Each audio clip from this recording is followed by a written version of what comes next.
Ready when you are. Okay. All right. Welcome everybody. So my name is Sukumar Duraraj, and I want to talk about the best mid-range laptop or tablet in the market today. Any of you looking for a laptop or tablet right now? Okay, good. How many of you have MacBooks? 5. Okay. And what about Windows machines? Okay, that looks like a majority of you. So yeah, let's take a look. This is the agenda for today. So we're going to look at the industry overview. We're going to look at, I want to focus on 3 specific machines. Surface Pro 4, the Galaxy Tab Pro, and the iPad Pro. They were both, all 3 of them were released in the last 6 months or so. So I think you're going to find value in what we go over. So according to Gartner studies, PC shipments continue to decline, and this has been going on for the last 5 years or so. You're probably aware. A lot of the big names are HP, Dell, Lenovo, Apple, and they all know that. And they're trying to adapt to the changes. And tablets were introduced about 5-6 years ago with the iPad, right? And tablet shipments are also on the decline. iPads sales and Galaxy sales are on the decline. And so there's a new category that's trending right now, which is basically tablet laptop hybrids. They're considered 2-in-1 convertibles, or they call them detachable devices. According to IDC, Microsoft is projected to lead the market, and so I decided to do a case study on Surface Pro 4, which is manufactured by Microsoft, and how it compares to the iPad Pro and the Galaxy Tab Pro. And here's a graphical view of the market share for the PC industry right now. As you can see, the big players, HP, Dell, Apple, Acer, and Microsoft's actually in the 31% others grouping. So what makes Surface Pro 4 special? And you actually see a picture of the Surface Pro 4 over there. It's a 13-inch tablet-looking laptop hybrid. It has a kickstand on the back, and you could attach a keyboard to it and use it just like a laptop. And it also comes with a stylus pen, so you can write on directly on the laptop on OneNote or other apps that lets you draw or write on.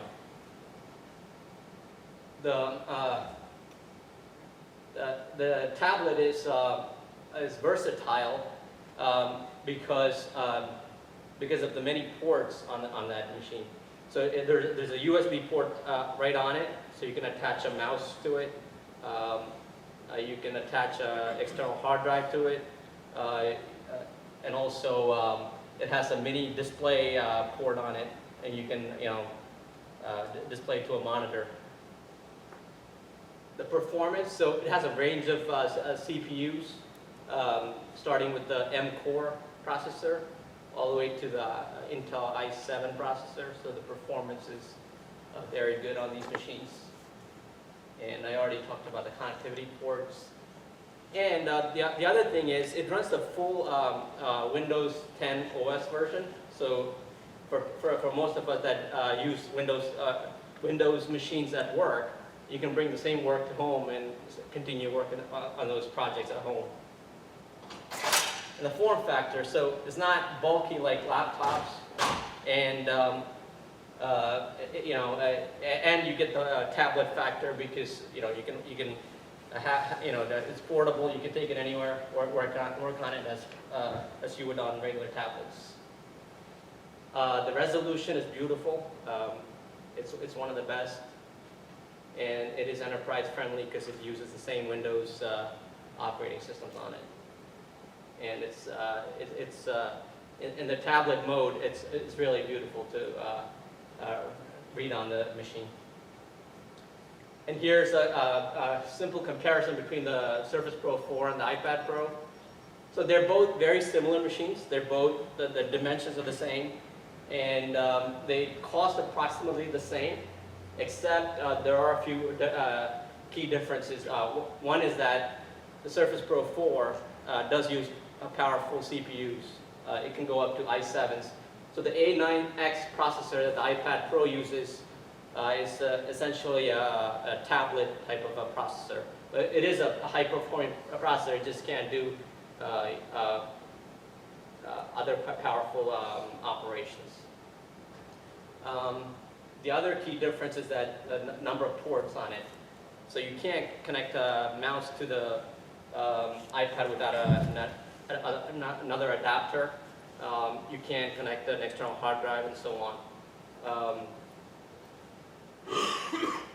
And also, Surface Pro 10 runs the full Windows 10 OS. And here's another graphical view of the differences. As you can see, and the other thing is a lot of us use the productivity apps at work, right? So we use Word, PowerPoint, Excel, and they continue to work much better on the Windows machines rather than your Apple devices. The one area of concern is battery life. So iPad Pro, iPad Pro's battery does last a little bit longer than Surface Pro's battery, but Microsoft is likely working on that. So the other device, Galaxy Tab Pro, is actually also a Windows 10 hybrid device. The only difference is that Surface Pro 4 does have more ports on the device than the Galaxy Tab Pro. Another piece of information I forgot to mention was that the Surface Pro 4 has a micro SD slot, so you can add storage to the device also.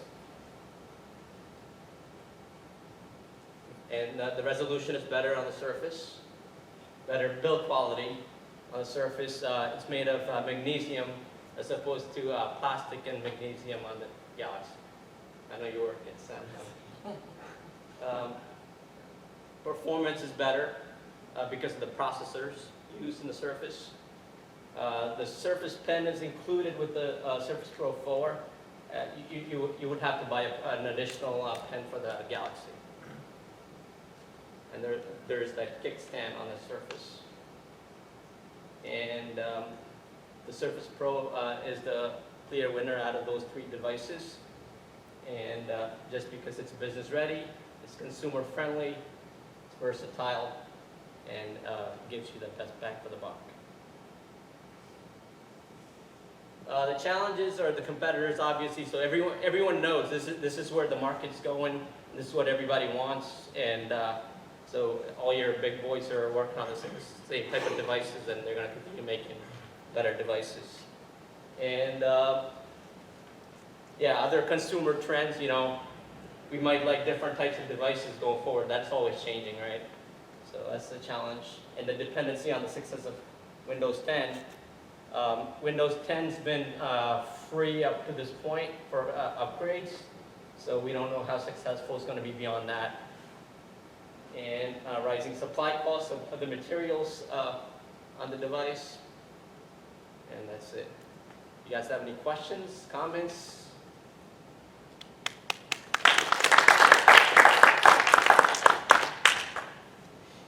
All right, great work. Comments before you come on? Nick? So I think the presentation was really well. Used a lot of the methodology we discussed, a lot of good transitions, and it followed your original agenda transition. I think you probably, the challenges slide seems a little misplaced. I think the slide right before it seems like the solid conclusion and kind of the finale. So other than that, All right, other comments? Renu?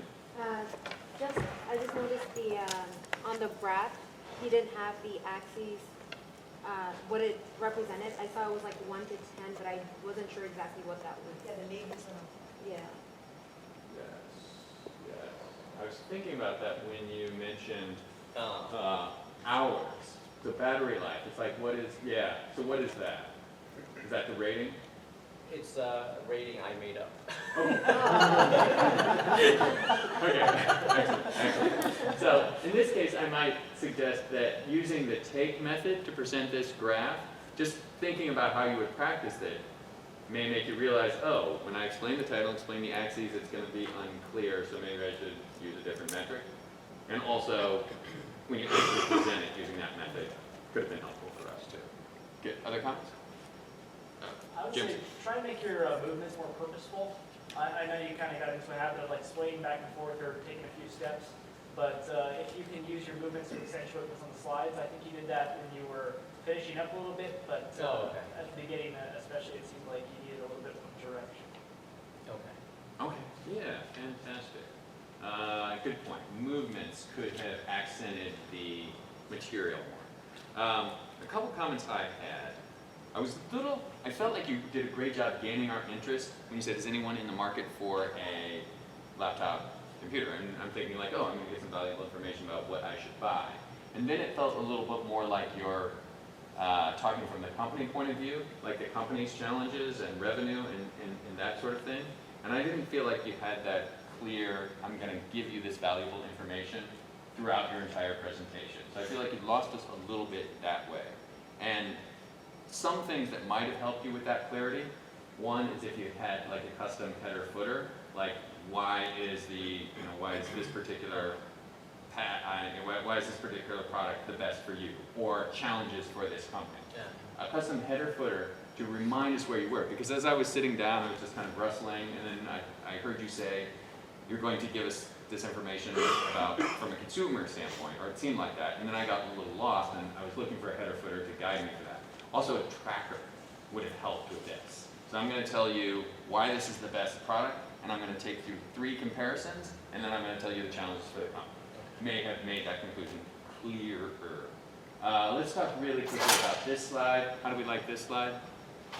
Nick? A lot of speeds and feeds, it's not really, there's too much data. Yeah, there's too much data. The only saving grace is this, is there's so much we didn't even bother to look at it, right? But you used it to try to make a point, and we just listened to you, so it kind of worked out, but I don't think it supported you in your effort. Good. And then lastly, the fast ending. Like you came up right up on the ending. Remember what we talked about? If you tell your audience that you're about to end, intention and focus increases, and that's a prime time to say, this is the important conclusion that I want you to take away. All right, great work. That's what buy service program. Buy service program. You did, I was going to say, why did you take time for so much? All right. Now another thing we could do, we could turn the lights down if anyone so desires. Just give me a heads up on that. That's so funny that the next thing is about sleep deprivation. And you want to turn the lights on. Yes, Shruti. I can actually do that, the project especially. Okay. Do you like the lights the way they are, Alex? I think maybe turning them down maybe a little bit. Down. All right. Let's take a look. Let's try this.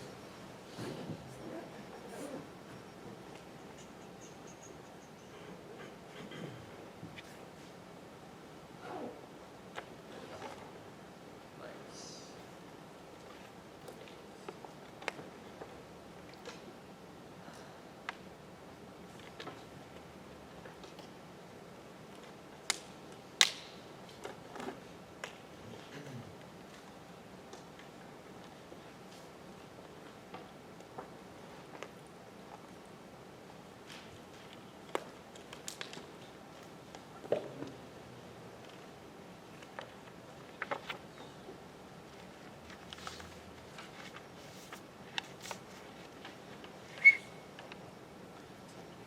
Okay.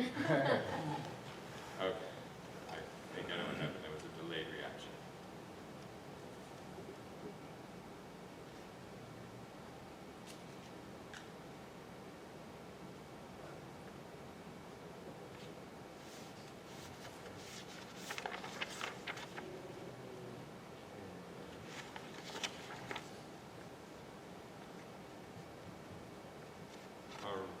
pause. I tell you, All right, why sorry. don't you go ahead and get started, and maybe I'll do some distracting stuff while you're talking. Just the next part. Yeah, you're holding it there. Oh, this way? Yeah, there you go. Sorry. Yeah. Forward to the right. Hello, everyone. My name is Alex Torresano. My presentation today is on sleep deprivation. More specifically, I'll be explaining what sleep deprivation is. I'll be reviewing some of the symptoms and detrimental side effects of sleep deprivation. And I think more importantly, I'll be explaining what some solutions and remedies could be for all of us to make sure that we do not fall victim of sleep deprivation. Being that we're all MBA students here, we're all here to develop our skills and learn new ways to develop our talents so that we're more productive in our work area. I think that ensuring that we do not fall victim to sleep deprivation and we have good energy is something of particular importance that we can all benefit from. So the agenda for today, I'll be reviewing some interesting facts about sleep deprivation. I'll be explaining some symptoms you can look out for. I'll be explaining also some causes for sleep deprivation. I'll be reviewing what some of the detrimental side effects could be from not sleeping enough.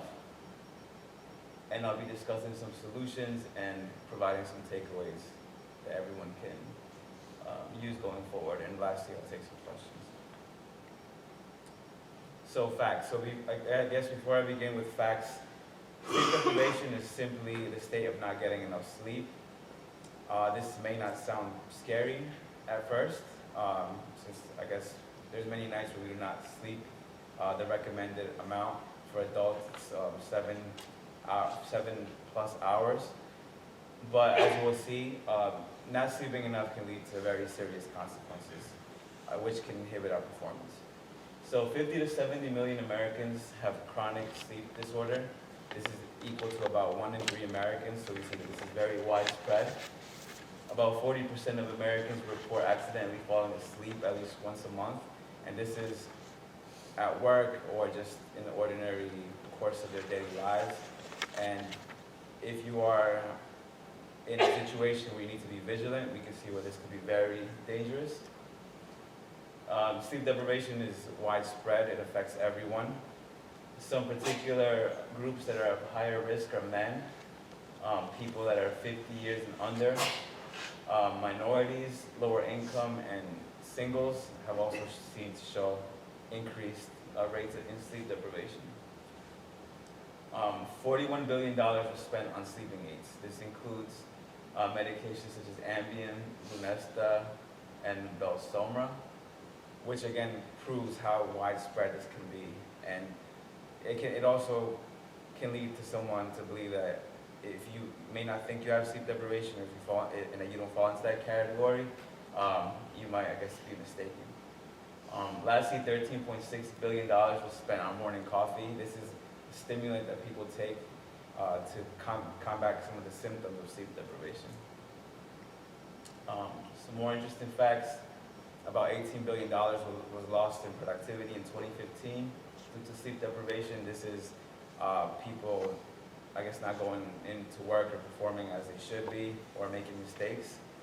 And some of the more notable disasters that we've seen have been a cause of sleep deprivation. Here we see the Exxon Valdez oil spill case, 3 Mile Island, Chernobyl, and the Challenger explosion. In these cases, people were responsible for being vigilant, and they failed to do so because of the lack of sleep deprivation. In this bottom chart here, 2 interesting facts that I would like to point out. We see that over 40,000 car injuries were the result of sleep deprivation in 2015, and over 1,500 cases of fatalities occurred from car accidents in 2015 due to sleep deprivation. In this chart, I've indicated the trend in the amount of sleep the average American gets. If we look in 1942, the orange line of 9 hours or more and the top line of 8 hours or more, when we sum those up, it was about 60% of Americans were getting 8 hours or more of sleep. And through the course of time, coming to 2013, we see that these numbers have dropped, and now about half or 30% of average Americans get 8 hours of sleep or more. Looking at the 5-hour or less line, in 1942, this was less than 5%, and as of 2015, we're almost up to 15% of Americans get 5 or less hours of sleep. Simplifying the data and putting this into two categories of 6 hours or less or 7 hours or more, using the same trend, we can more easily see how the average American sleep has decreased over time. And lastly, in this bar chart, we look at the average hours of sleep by age group. So if we pay attention to the two groups, 18 to 29 and 30 to 49 on the left, we see that these two groups have sleep a lot less when we compare to the older groups to the right. So again, this kind of helps you to see kind of where you may fall and try to keep like an open perspective as to whether or not you may be suffering from sleep deprivation. So now that we've seen some of the facts and some of the widespreadness of sleep deprivation, we can go into some of the symptoms to see if maybe this would be related to this a little bit more. So obviously the biggest symptom is sleepiness, fatigue, and lack of motivation, irritability. Obviously when we don't sleep, we don't have good energy throughout the day. Sleep is important for our recovery, and without that, we can feel sluggish. So this is one way of seeing if we may be victim of sleep deprivation. Anxiety and depression, these are two things that are linked as well to sleep deprivation. Some of the symptoms are similar. Body aches, again, this goes back to not recovering as quickly when we don't sleep. Changes in physical appearance, another sign. And now I guess we can get into more of the causation, some of the reasons why we can be not sleeping enough.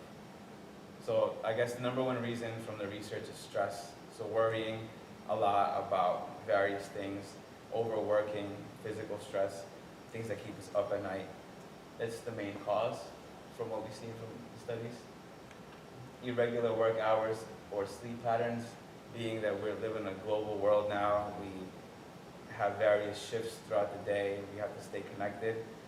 This has led to the rise in sleep deprivation, not getting the inadequate daily sleep pattern. Behavioral reasons, this is more of your lifestyle. If you choose to go out or take stimulants, etc., this can cause a change in your sleep patterns. Sickness and medical conditions, obviously, if we fall victim to certain illnesses, it can inhibit us from sleeping at night. And technology, so being up late at night using gadgets, looking at bright screens, keeping things next to our bed can also prevent us from having a good night's sleep. So now we can move on to speak to the effects and complications that may occur. And this chart right here sums up a lot of the things that we discussed about. But sleep deprivation seems to promote mental decay, and it lowers our cognitive functioning. So our attention, our reasoning, reaction time, decision making, long-term and short-term memory, coordination and creativity is all hurt by sleep deprivation. As mentioned earlier, being that we're all MBA students and we're trying to be the more productive we can be in our work area, we can see how sleep deprivation can inhibit us regardless of our skills and talents. Damages to social interactions. Again, sleep deprivation affects our mood and our energy. We may not want to particularly engage when we're feeling low energy or when we're in a bad mood, which can affect our networking skills or our team and collaboration efforts at work or in daily lives. Low energy we touched upon. It also seems to damage our immune system and our ability to recover, which can cause us to be sick and again miss work or fall into other areas that negatively affect their well-being. And it also contributes to several health issues. So type 2 diabetes, high blood pressure are two things that are linked to sleep deprivation. So now solutions. Since stress is the most common cause for sleep deprivation, learning how to manage stress is of ultimate importance here, and so is time management. So they say that time management equals life management, and in terms of stress management. So understanding what keeps you up at night, understanding how to manage your schedule better will help you to get more time in your day and to relax and to sleep better at night. Eating healthy and exercising regularly, this goes hand in hand with making sure that we don't fall into some of the illnesses that we see, which can lead us into not sleeping well at night. Creating a healthy sleep pattern, so this is related to your circadian rhythm. Our body tends to want to sleep and eat at the same time every day. So fostering a good sleep pattern will help us get enough sleep throughout time. Avoiding stimulants, so again, sometimes people drink caffeine, they might drink alcohol during some weeknights or at night. This can help us from not sleeping well at night as well. And then trying all natural remedies. So some of the things that I found in my research when doing this presentation, using like warm milk, chamomile tea, things of that nature, just zoning out can help with making sure we get better sleep. And then this goes hand in hand with the all natural remedies. Practicing meditation and yoga seems to be very useful as well. So to conclude, sleep deprivation is a real problem. It has dangerous side effects, and as we saw, it's very widespread. It's important to recognize these symptoms and to make an effort to eliminate sleep deprivation whenever possible. Again, this will promote our well-being and our productivity at work. We can try some of the remedies that I just explained, such as avoiding stimulants, practicing yoga and meditation, exercising, eating healthy, etc. And it would be a good idea to set up a game plan if you think that you're suffering from sleep deprivation, and for you to monitor your process and monitor your state of improved well-being, which will keep you on track to ensuring that you stay on course. And nowadays they have Fitbits and all types of gadgets which you can use to monitor your sleep. Does anyone have any questions or comments?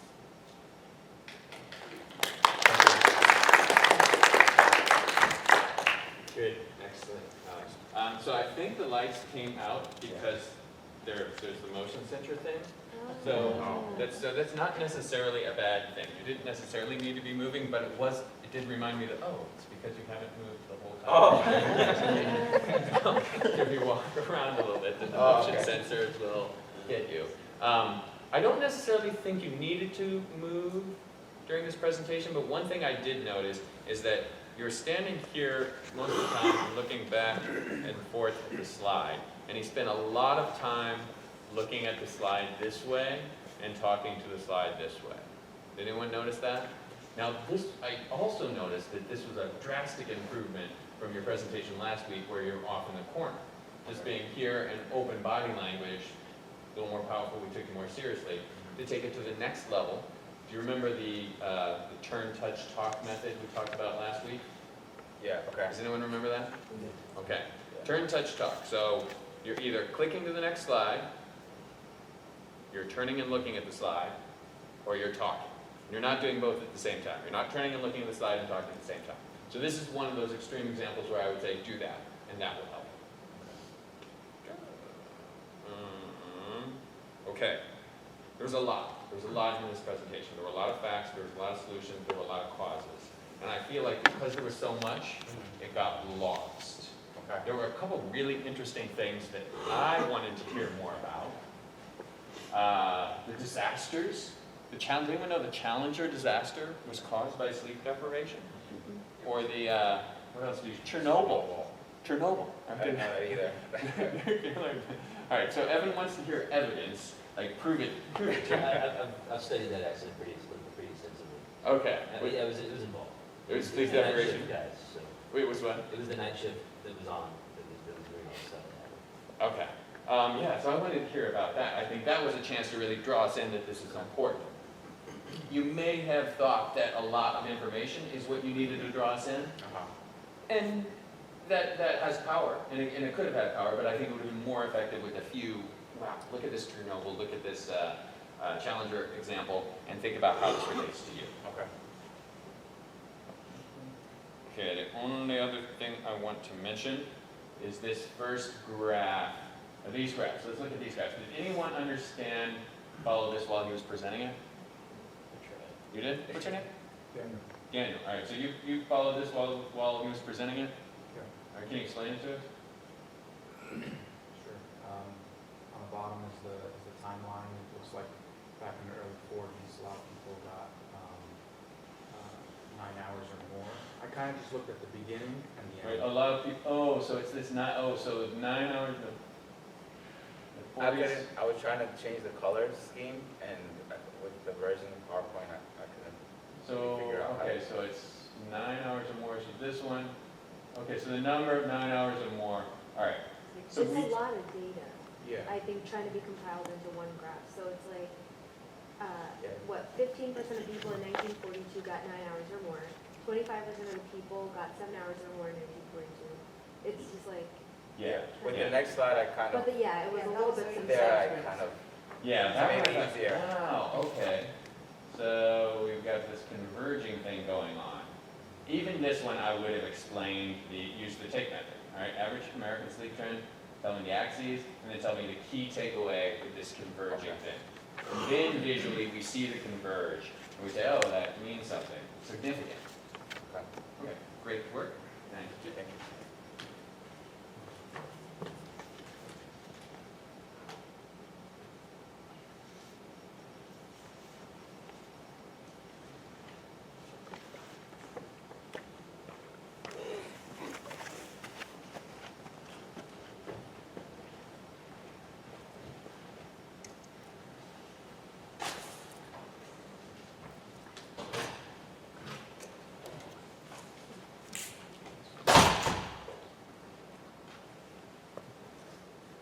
Okay, I've been asked to come here to speak to you about speaking Spanish as a Rutgers business student. And this is the last time I'm going to speak in English for the entire presentation. No, I'm just kidding. I'm just kidding. I'm still a student of Spanish, so I'm learning myself, but I want to share my love of learning Spanish for you and impress the importance on your future careers and your lives as Rutgers students. First, I want to look at some statistics about Spanish in the United States. These statistics are going to go from a global level to a more individual level. 400 million Spanish speakers, that's throughout the world, there's 400 million native Spanish speakers. That number goes up to 500 million plus when you start counting people that speak Spanish as a second language. 12.85%.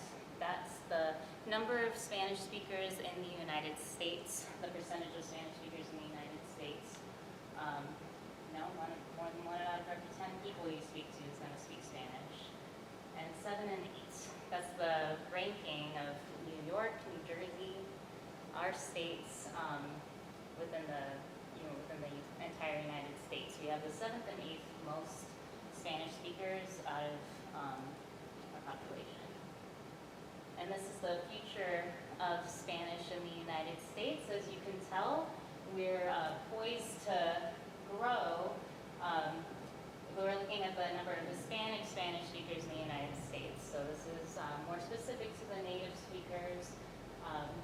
We're looking at millions of people.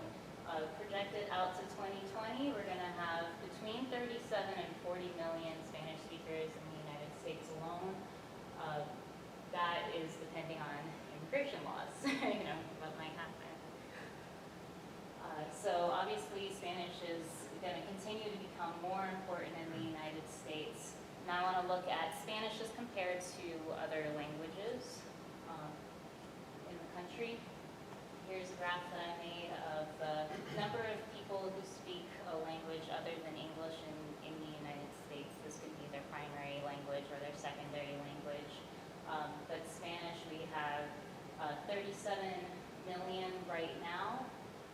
This number is way more than all of the other Indo-European languages combined that you might hear spoken in the United States, and all of the other Asian and Pacific island languages. Okay, so that's why Spanish is significant in our population. But is it worth it to learn? Yes. So we're going to talk a little bit about the learning process here. Spanish is easy to learn, so that's a plus. It closely resembles the English language, making it easier to learn. And it rarely deviates from the rules of language. So the Foreign Services Institute lists Spanish as a Category 1 language in terms of difficulty of learning. This is out of 4 categories, Category 1 being the easiest to learn. And it takes about 575 to 600 hours to learn in total. If you treat it like a part-time job, you're going to learn Spanish in less than 30 weeks. It closely resembles English because of the Latin root words that the languages both share. They have a lot of shared cognates. What a shared cognate is a word that is essentially the same with the same meaning in both languages. Quick story about this. One time I was trying to speak to a Spanish speaker about a toy robot that I had when I was little. And there was a toy robot in the room, and I was pointing at it, and I was saying robot, and they did not understand what I was saying until 5 minutes later when he goes, "Oh, robot." Oh, like if I had just tried to pronounce it in the Spanish way, we would have gotten a lot farther, a lot easier. It is also a similar alphabet and sentence structure to English. So, unlike some other languages where it's very, very complicated. It rarely deviates from the rules. Pronunciation rules in Spanish don't change. You learn how to pronounce a letter. That letter is pronounced the same way, no matter what, except for diphthongs, which is a very small exception, and it's worth it. And one of the reasons why it rarely deviates from the rules is Spanish has this academy, the Real Academia Española, the main one being in Spain, where they actually set the rules of Spanish. If there's any questions about how the language, any questions about the language at all, they set the rules. So there's an answer, That's nice. There's no questions. So that's why it's easy to learn, and there's some benefits that go along with learning Spanish also. One of them is the travel benefits, which are great by themselves.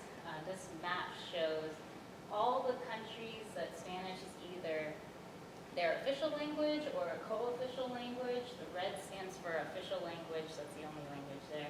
The blue is a co-official language. There's 21 countries on this map, colored in, but there's 26 countries, including the United States, that have a significant Spanish-speaking population. These are just the ones with the official language. And a quick note about New Mexico, which I learned, is that New Mexico actually has its laws written in both Spanish and English, so they are able to count that as a co-official language for their state government. So some further benefits of Spanish are the cultural benefits. The main one being travel, which I just spoke to. Another one is food. Can you just imagine all the worlds of food that are opened up to you now that you can travel to all these great countries that speak Spanish? And literature, you can encounter new worlds, you speak, you read about, Mario Vargas Llosa, Isabel Allende, and the languages that they wrote in. It's a poetic and sexy language. And also literature is a good way to learn Spanish. Probably one of the best ways to reinforce what you're learning, to go to your own pace, and you see what is correct. You're not guessing and potentially learning the wrong thing. So that's the second set of benefits of Spanish. And the next set of benefits that I want to talk to you about are the benefits that affect you specifically as a Rutgers business student. There are business applications to learning Spanish, one of which is you can connect with your clients better. You have 400 million native Spanish speakers throughout the world, right? You want to be able to connect to them on a level that they're comfortable in. Even if they speak English, you can speak it to them in a language that makes them feel comfortable, makes them feel at home, make better connections that way. You can communicate with people better in knowing that you can communicate in Spanish. Over half the world is multilingual. More than half the world speaks more than one language. And that allows you to make those connections. And while more than half the world speaks more than one language, only a quarter of Americans speak more than one language. So that puts you at an instant benefit, right? You can compete. You can stand out from the crowd. You can be a better business person. And so I just took you from, why Spanish is significant in the world, why it's significant in the United States, and told you that it's very easy to learn, and it has great benefits to you, both in travel, cultural benefits, and in your personal lives as a business person. And so in conclusion, I just want to state that learning Spanish as a second language is crucial to your lives as a Rutgers business student and beyond after you graduate. Thank you.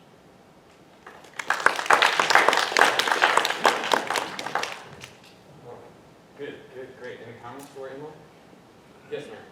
Just before you explained it, I was thinking, why is New Mexico on there? Yeah. And you went right into it just today. I was thinking, that's not Mexico.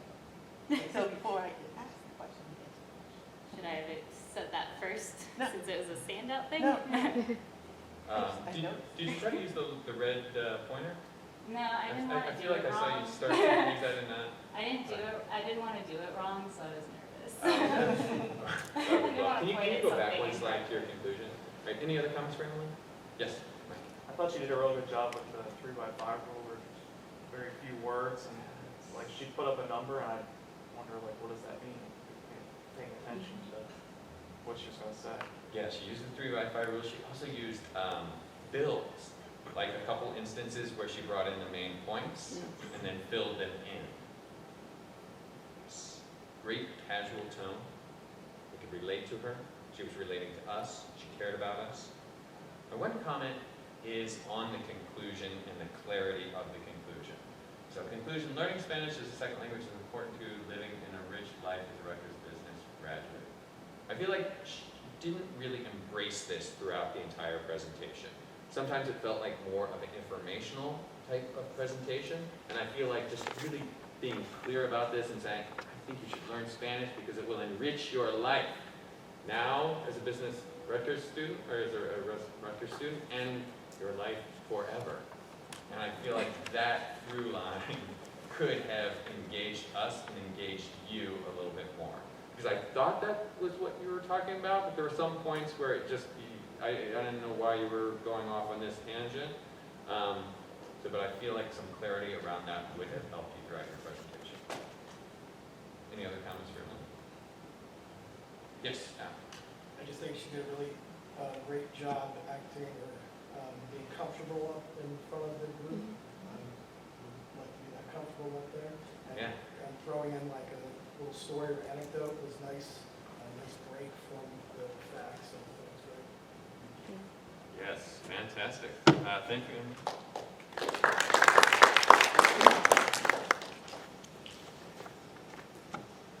Oh, I'm excited about this one. very heavy topic. Sorry, I have a scratchy throat. I went and washed my hands, knowing that everybody else is going to have to touch it. So, who's a baseball fan? Just a couple of people. Okay, so if you live in this area, really anywhere in this area, you ought to be able to pick up a Mets broadcast and see one of the best young pitchers in baseball, if not the best pitcher in baseball right now, Noah Syndergaard. So, after competing for the Rookie of the Year last year, he's really gotten himself off to a great start. He's just 23 years old, and he's only been pitching for a very short time frame, right? So who is Noah Syndergaard? Well, he's 23, he's 6'6", he's 240 pounds, and he's just got a rifle for an arm. So for baseball, right, you throw it hard, throw it fast. He was born in Mansfield, Texas, to two athletic parents, where he spent his whole childhood, right? He was drafted by the Toronto Blue Jays back in 2010, made his debut about 1 year ago, and has quickly earned the nickname of Thor, mostly for his long golden locks. So, early life of Noah Syndergaard, high school, college career. He started as a pitcher in high school in his junior year. He was a good pitcher, but not a great pitcher. He grew 6 inches and put on 40 pounds between his junior and senior year, turning him into the 6'6" guy he is now. And he was much improved in his senior year, garnishing some attention. He got enough attention that he was courted by several colleges, but only one gave him a scholarship, and that was Dallas Baptist University, which was good for him, and it was close. But very soon after he got the scholarship, something more exciting happened for Noah. So he was the 900th best prospect out there for high school students, but the Blue Jays picked him 38th overall in the draft that year. They saw something in him.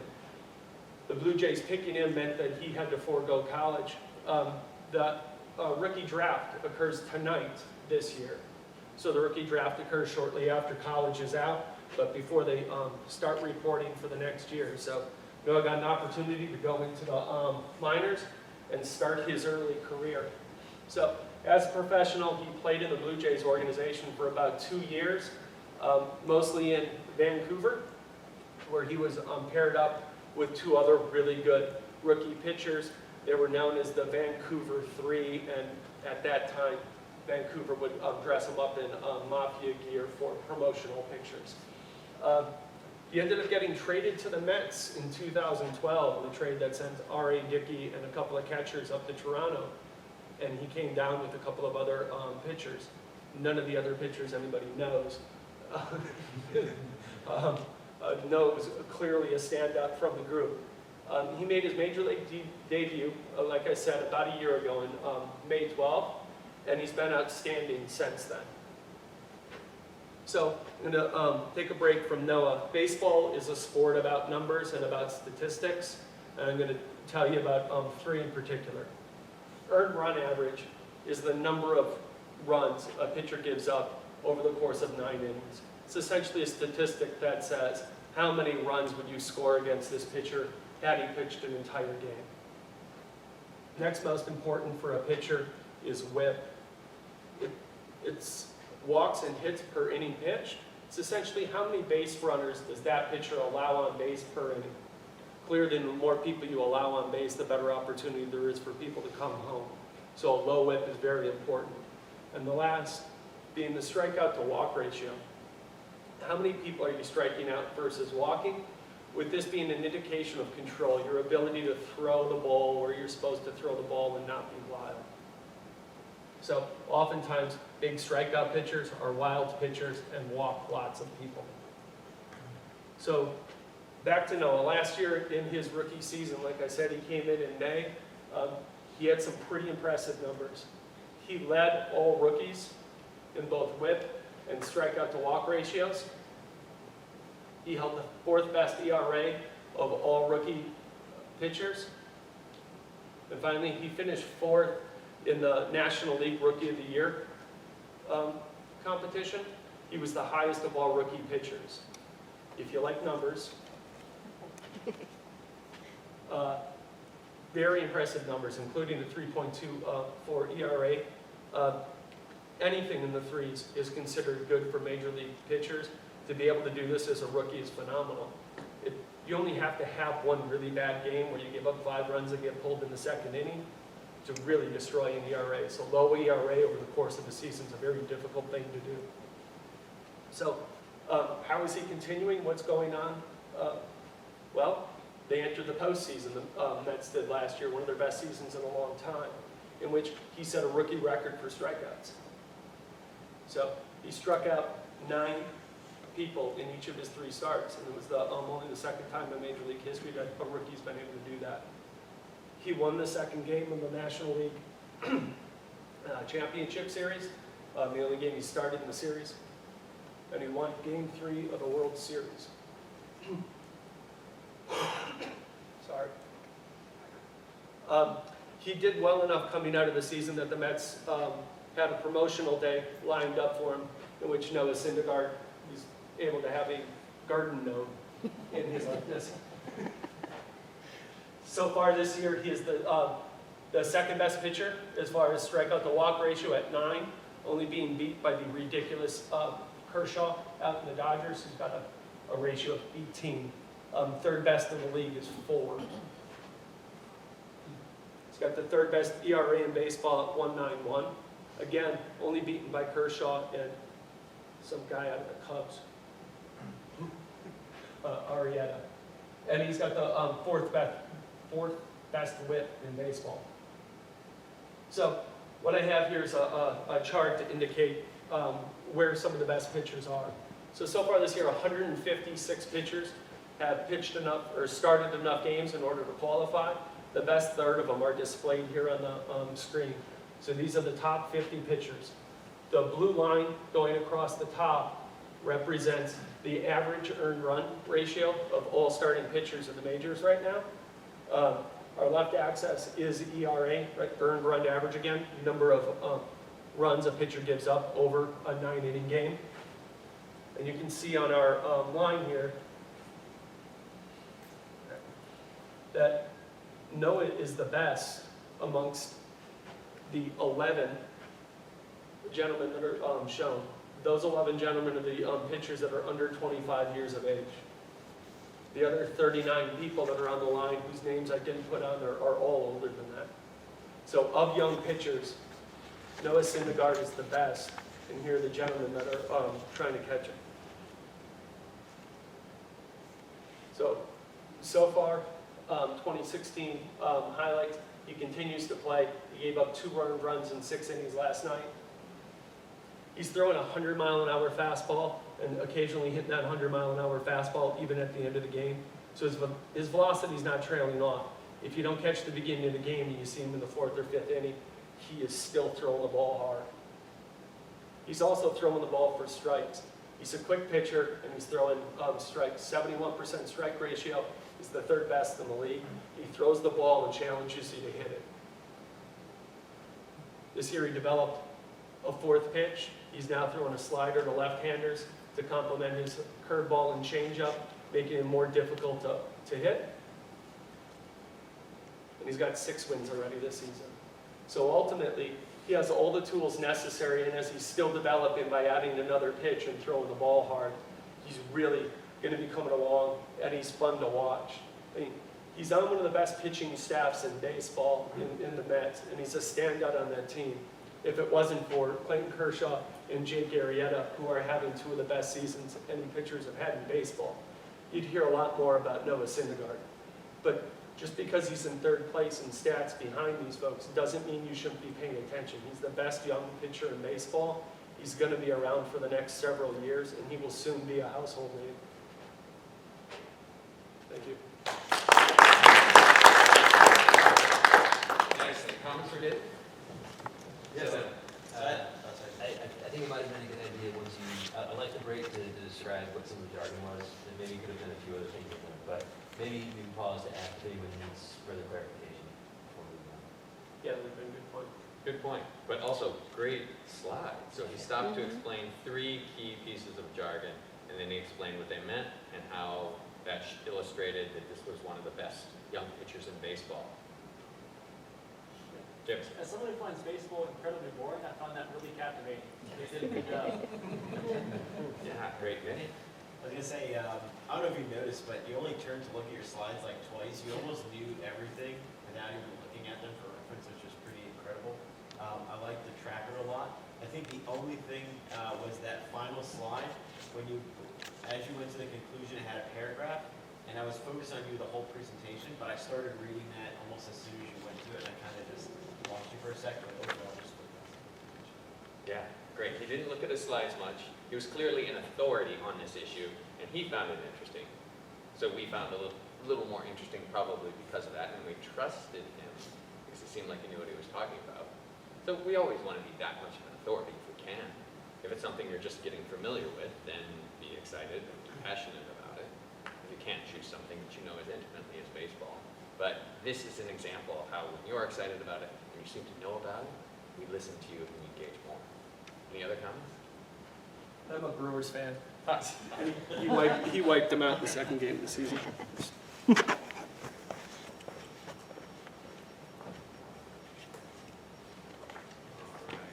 fantastic. Marathon.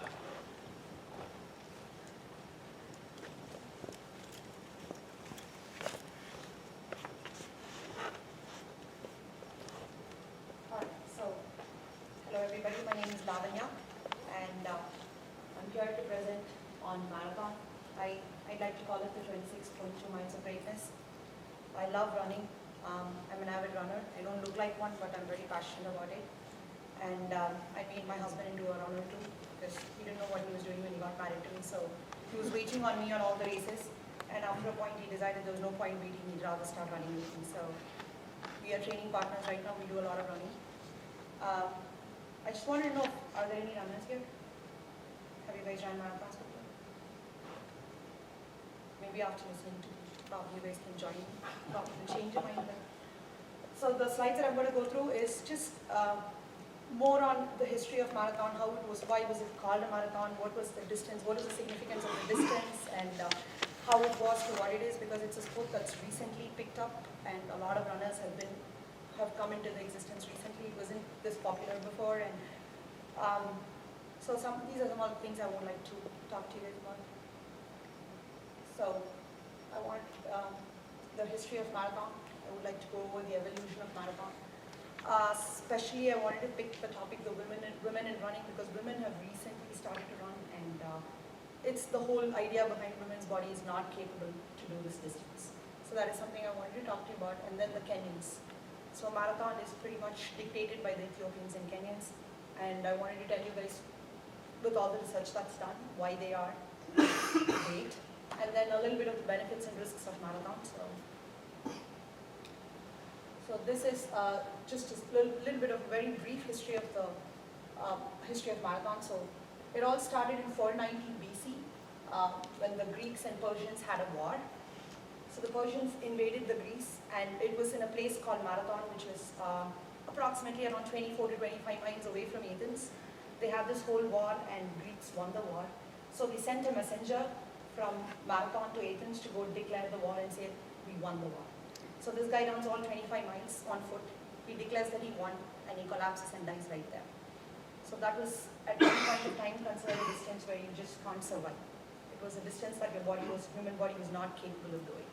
And that's how it got the name marathon, because of the place that the war was won in.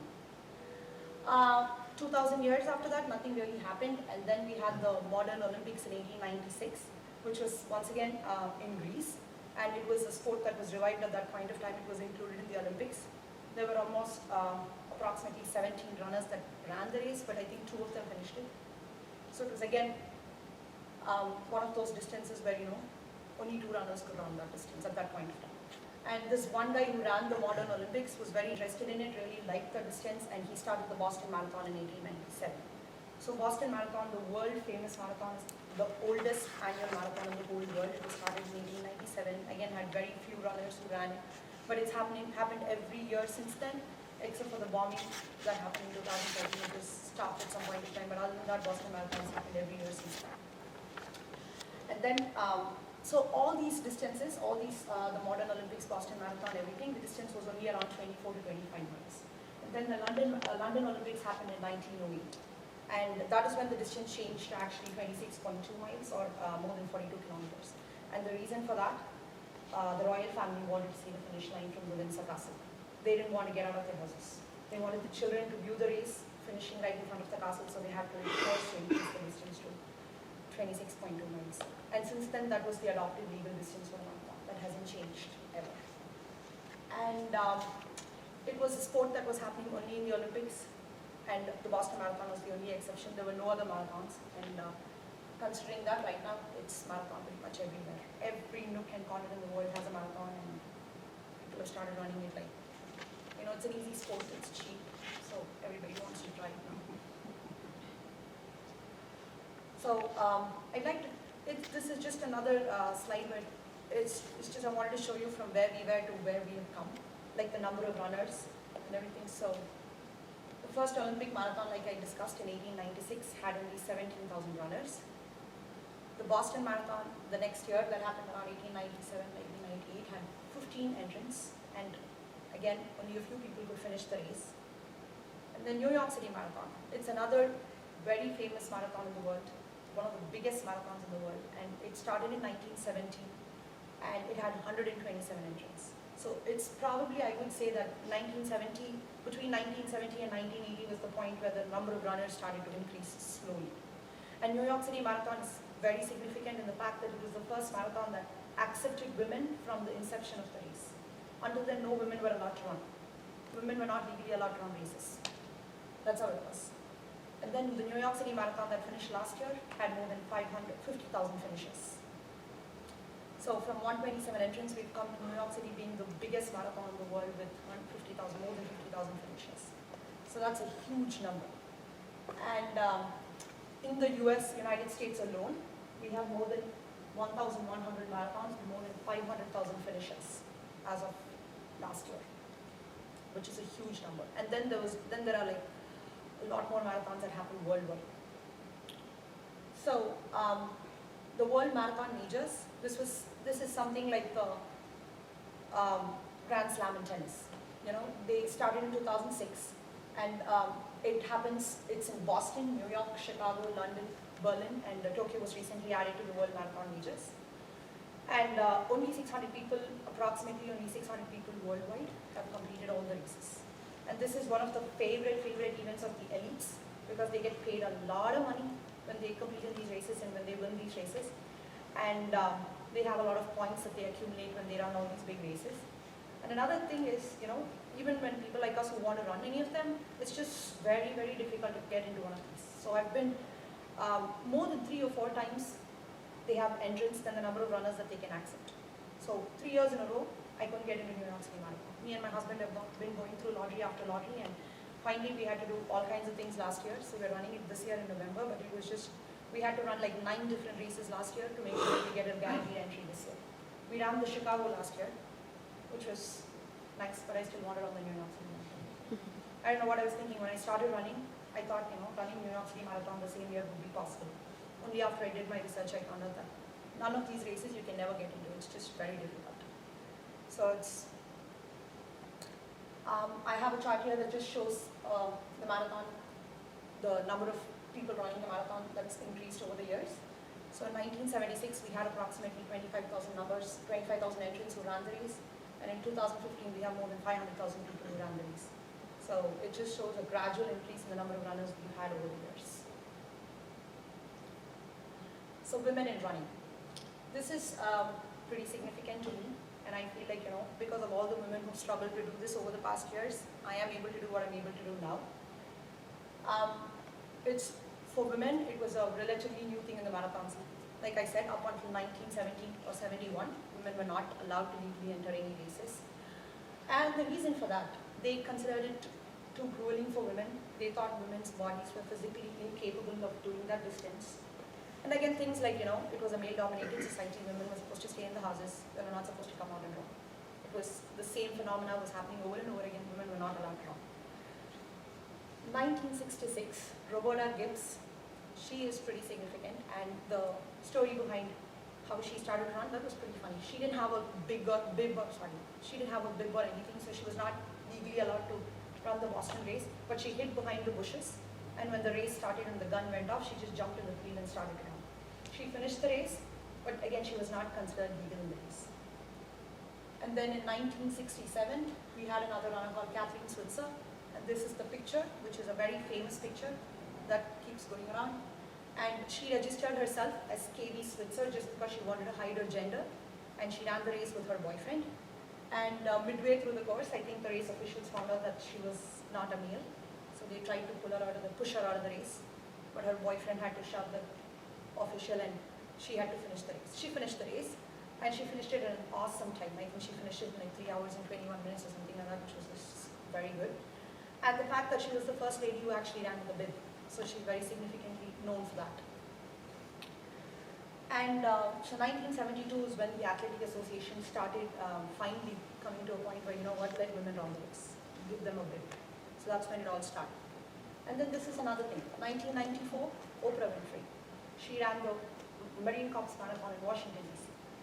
And it was just a big, it was huge for Oprah Winfrey, for a celebrity, for a woman to be running the race. She had like 3 or 4 reporters running along with her the whole race because they wanted to take a note of everything she was doing the race. And after her marathon run, and she ran it at a pretty nice, good timing, there was a huge surge in women running the race. Everybody was like, we wanted to do what Oprah Winfrey did. So that increased the numbers quite a bit after that. So in 1980, we had just 10.5% of women running the marathon. And right now, we have more than 45% of the women running the marathon. And I don't know, as per the statistics, it's just shown that women are better finishers than men. I don't know how true that is. I don't want to vouch for that, but that's the statistics. So I just have like a graph that shows the number of men and women in 1980. Men were 90% of the field, and women were just 10%. And right now, currently in 2015, oops, I was trying to do the red light. It's the red. Oh. So in 2015, we have almost equal number of men and women running the race. So it's a pretty significant thing. And also the number of men reducing, I think it has to do with a lot more new exercises like the CrossFit and the weight and a lot of other exercises that have come into place, and men are more attracted towards those. And for women, it's cheap sport. There's no membership to the gym. They can run anytime they want. It's pretty much, it's not cheap just for women. It's easy access for women more than anything. So now I'd like to give you a little bit of an overview of why are Kenyans the best runners in the world. They are the fastest runners in the world. And very closely following them are the Ethiopian runners. So far, I don't think people have they've set some world records that nobody could ever beat. They finish, their marathon timings are like 2 hours and 3 minutes or something.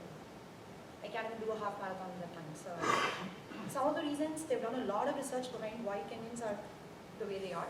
And they all come from a small portion of valley in Kenya called the Rift Valley. And this Rift Valley is like 6,000 feet above sea level. So they are at a very high altitude. That's number one. Main reason is they think they're really skinny runners with a BMI of 15.5. This is considered malnourished in most of the other parts of the world, if you have a BMI that low. But I think that BMI is what is, and they have really skinny ankles. So skinny ankles make them faster runners. And because of the altitude that they are living in, and because of the low BMI that they have really high oxygen power. And the higher the oxygen power, the better runner you are. They are one of the set of the people in the world that have such high oxygen powers. Nobody has that. And another significant thing is this Rift Valley in Kenya is a very poor community. So they have very few schools, and kids from day one have no access to any public transportation buses. They have to walk and run to their school. And a lot of times they carry their book bags, they carry their siblings. Almost approximately each and every child in Kenya walks between 5 miles to 6 miles of running and walking to school every single day. So it's not that they're trained for that, it's just a part of their day-to-day life. It's something that they do every single day. And like I said, the altitude training really helps runners. And they have access to no junk food. A one of the biggest reasons. And other than that, they are also saying that it could be genetic, because almost every single person coming out of there are awesome. So that could be one of the reasons. But these are some of the reasons, the theories that they suggest that this is why they can be great runners. So I wanted to highlight a little bit about them, because you can't go talking about a marathon without talking about Kenyans. So now I have some benefits and risks of marathon running. So the feeling of accomplishment, that's huge for me. I've listed the benefits based on how I feel when I run the races. And risks are of course low. No matter how bad the risks are, I still continue running. So the feeling of accomplishment, the sense of accomplishment that I get. I have 2 kids, and it's just very hard for me to get out and do, and I work full time, so it's just, running is my time. And when I finish a race, and when I cross the finish line, it's just, okay, I did something for myself. The thought that I get is just wonderful. Every time before starting a race, I wonder why I did that stupidity to sign up for such a big race. And every time I finish it, I always wonder when can I sign up for the next one. So it's almost like a runner's high that I keep getting every time I do this. It's just crazy. It's proven to have long-lasting physical and mental benefits. It's, you can reduce a lot of weight, you can maintain your weight, and it helps combat depression. A lot of women have said it helps them combat their postpartum depression. Getting out in the fresh air and running, it really helps. Social experience. Runners are crazy. Only runners understand runners pretty much. They run together in groups, they talk, they yap. And when you go out to races, it's like everybody has the same mindset. When you talk, when you're sad, everybody understands why you're tired, why you're in pain. So it's almost like a social experience. It's awesome when you run with other runners. It's a group activity that you do. It relieves stress, like I said, and runners are considered better partners, better thinkers, and happier people overall. And the risks, there are a lot of risks, and injuries. You can have minor and major injuries. I've had several minor injuries. I've had stress fractures, everything throughout my running. It happens, you just move on to continue running. Fatalities, some people have died, and I've seen a couple of people fall right in front of me. They've survived, they've died. I've been taken in an ambulance several times. Everything has happened. But those are all the risks. So I think before running, I think we need to weigh our options. We need to see where we are. We need to see what our fitness levels are. We need to see, there are a lot of precautions that you take before signing up for a marathon. It requires a lot of commitment. It's like a 4-month getting up at 4:30 in the morning training. And you need to see whether your body is physically fit for that, ready for that, what you should do to get there. So if taking all those precautions, I think you can avoid all these risks. And of course, lack of social life. Like I said, getting up at 4:45 in the morning, you don't get to stay up in the night. You have to go to bed by 9, 9:30. So pretty much is down to that. So in conclusion, I'd just like to say that it's not an elite sport anymore. It's become a sport of a common man. In earlier days, it was only like a very really elite sport. Now like everybody wants to run, so it's a sport of a common man.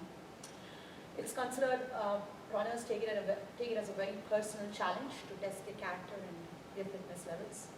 And it's painful, but it's a very rewarding experience. So I hope I changed some minds here. I hope you guys will join me for training. So that's about it. Thank you. Okay, excellent. Comments for Lavanya? You're very comfortable. Thanks. I thought it was really good overall. She was very passionate, obviously, about the topic, which just naturally makes anyone else listening to her want to hear more about it. The only thing was the BMI. I don't know how many people know what a BMI is and what the range is. I think your number was a 15. She probably could have just explained that a little bit more, but I thought everything else was great. Good, Jim? So I think overall the presentation was really good because it felt, as others have said, very genuine, like it's very natural, it wasn't forced for you. And this is like a little bit nitpicky, but the one thing I noticed was on the graph of the number of runners per year, the axis in the bottom was not scaled correctly. I think it was a little bit misleading when you look at it because the time intervals, it went from 1976 to 1980, then 10-year increments. I just picked some significant years. I decided not to put all the years. Oh, no, I understand that. Not this 2 one. more behind that. But this one, did you say scaled? It's not No, scaled? it's not this one. It's So this goes from 1980 to 1995 to 2000. It's a different It's graph. not this graph. All right. You can still say the same thing about this graph, right? Yeah. So it was this one right here, because the intervals between 76 and 80, in some cases when you're presenting the data, it could make it look more or less dramatic, depending on like the effect you're going for. Like in general, you want to keep them scaled I correctly. didn't have it for 1970. Oh, no, I understand that, but I mean. No, I understand what you're Yeah, saying. Yeah. it's the only thing, I spent a lot of time as you were talking, like focusing on that and not what you were saying, because I was like, wait a minute, what's going on with that? Oh, that's a good point. So Jim was distracted by the specifics, details not being up to standards, and he should have been listening to the presenter. Fair point, absolutely. One thing where I thought that was really working, a graph was really working in her favor, was this first one, where it's just, she's got some interesting points to guide us, and then we listened to her as she was taking us through this. That this was a graph that was not distracting, as Jim was saying. We were not tempted to read it, it just was there to guide us and entertain us. One thing I'll note, you heard me say a lot last time, you hear me say a lot tonight, is that whenever I hear someone speaking, I want to know their conclusion. I want to always understand that, and I want that to guide your entire presentation, and I want that to be crystal clear in the manner that we talked about last week. And there wasn't really a strong conclusion, and I would definitely still say we always want a conclusion. But something about this presentation still kept us engaged, and I think it was because you were so passionate about this topic. You had so many interesting things to say, even though we weren't sure how it related to us or what you were going to say about it. You kept us engaged with the story. I think it would be great if you could do both. Keep us engaged with the story and have a clear, this is the thing I want you to take away from this presentation. Good. Oh, last thing? Yes. Nick. So I really enjoyed the presentation, but in the first slide, I don't see your name is under the title. So I think you could your name over there and help people to remember. Yeah, that could work. Also, I was going to say this, you created a custom header footer, but you could have done something else that would have been more useful. Like maybe even thinking about what your conclusion was, or what you wanted it to be, and using the custom header footer to frame it. Could have been a possibility as well. The only other thing I wanted to mention is there was this pacing back and forth. Did anyone notice it? It was kind of like this. Was it distracting?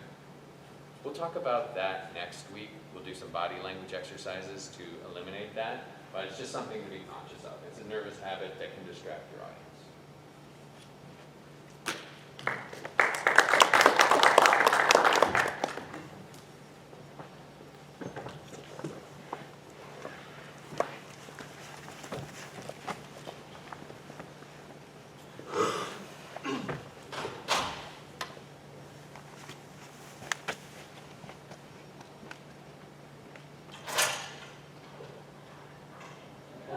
You lost half your audience. Yeah, it usually happens. So hi everyone, my name is Jameson, and today I will be talking to you guys about something that really bugs me. In the parlance of one Peter Griffin, something that grinds my gears, so to speak. And I go through life as one of those people who is very consistently annoyed by a lot of little things. And tonight, I get to share one of those things with you, and something that I think will really help you down the road and really make you stand out from some of your colleagues. That is, of course, the unemployment number. It's something that is released on a monthly basis by the government, more specifically by the Bureau of Labor Statistics. And I'm going to tell you tonight why that's crap. So this quote is very famously attributed to Mark Twain. I don't actually think he said it, and he's denied it at times. But it's stated. There are three kinds of lies. Lies, damned lies, and statistics. And the unemployment rate, I believe, falls somewhere between the second and the third one there. It's a statistic, and it's pretty darn close to a lie, if you want to look at it and dig into it a little bit. And that's what we're going to do. So the Bureau of Labor Statistics has 4 different buckets that they can put people into, different types of unemployments, if you will. You have the standard unemployed bucket, and that is people who are not working but are currently looking for a job. That's what we generally think of as the unemployed. But if you take it one step further, you have the marginally attached. people who are neither working nor looking for a job, but they have looked for a job in the past year or so. And if you really offered them a job, they'd probably take it. They're still unemployed, but in a lot of ways, they're different from the unemployed in the first bucket. You also have discouraged workers who have given a job market reason that they're not looking for employment, even though they probably would take a job. They're close to being the marginally attached. They do not have a job, but they want one. And then you also have part-time for economic reasons, which is pretty self-explanatory. They have given a job market reason why they are only working part-time, when in fact they'd probably prefer a full-time position. And I'm sure many of you have been in this position before, where you've held a couple part-time jobs, but you've always been seeking that full-time job, the stability, the ease that comes along with having a very regular employment. So again, these are the 4 definitions from the Bureau of Labor Statistics that go into the unemployment rate. So, they put out the U3, which is the official unemployment number that goes in the newspapers and everyone reports it. You see on CNN, the unemployment rate is up or it's down. And politicians talk about it, they make a big deal about it when it's in their favor or when they're in office and the unemployment rate goes down. Or conversely, the other side will say terrible things when it goes up.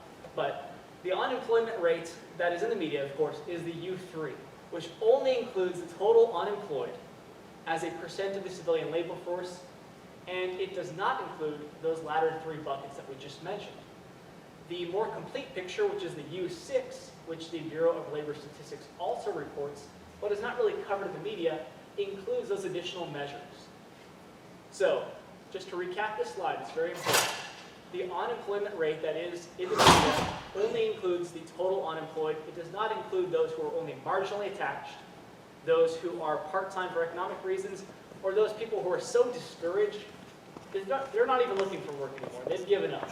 The economy is so bad for them, or their life is so hopeless, they're not even looking for work.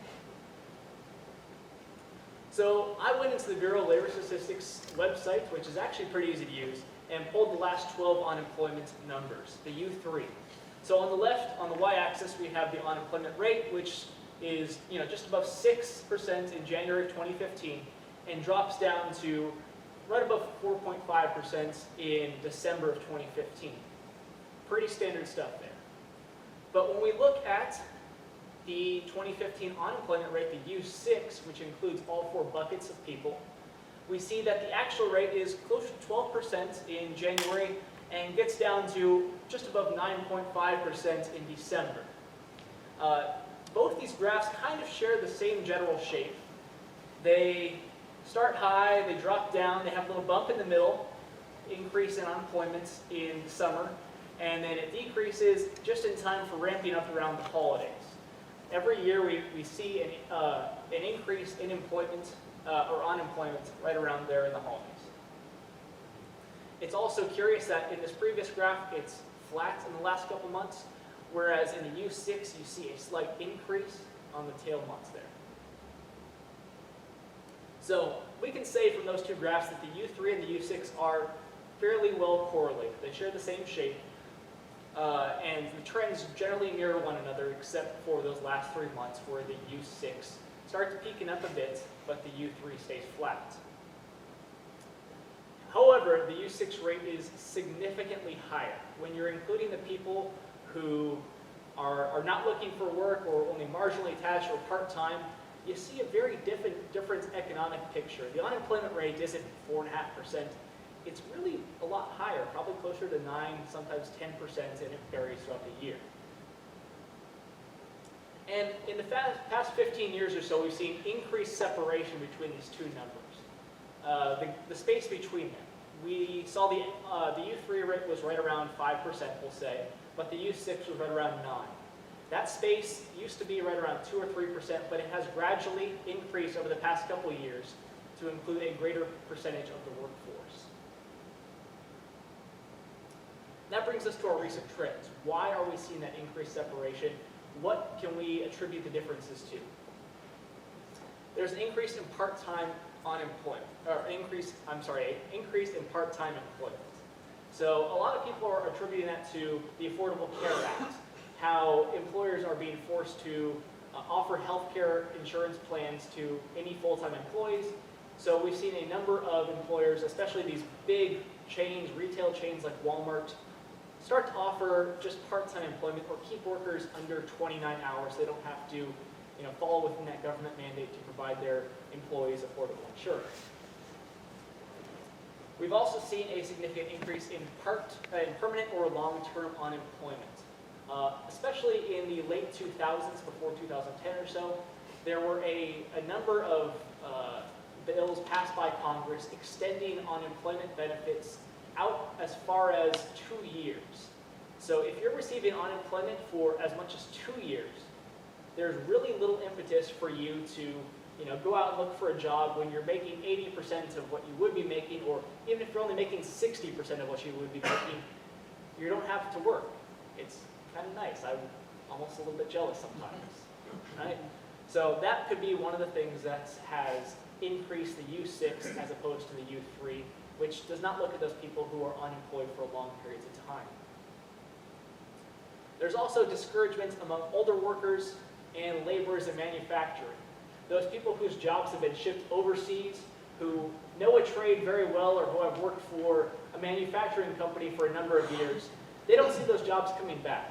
So if you're senior, right around 60, 65, getting close to retirement age, why would you look for a job, try and learn a new skill when everything you've known, the only thing you've done is now no longer an option? I could see being discouraged, and that's another thing that adds to the U6 that's not reflected in the U3 unemployment rate. So that brings us to more of our pitfalls of the U3. It may mask the true state of the economy. When you see the unemployment rate start to bottom out, people are going to be saying, this is fantastic, the economy's humming along.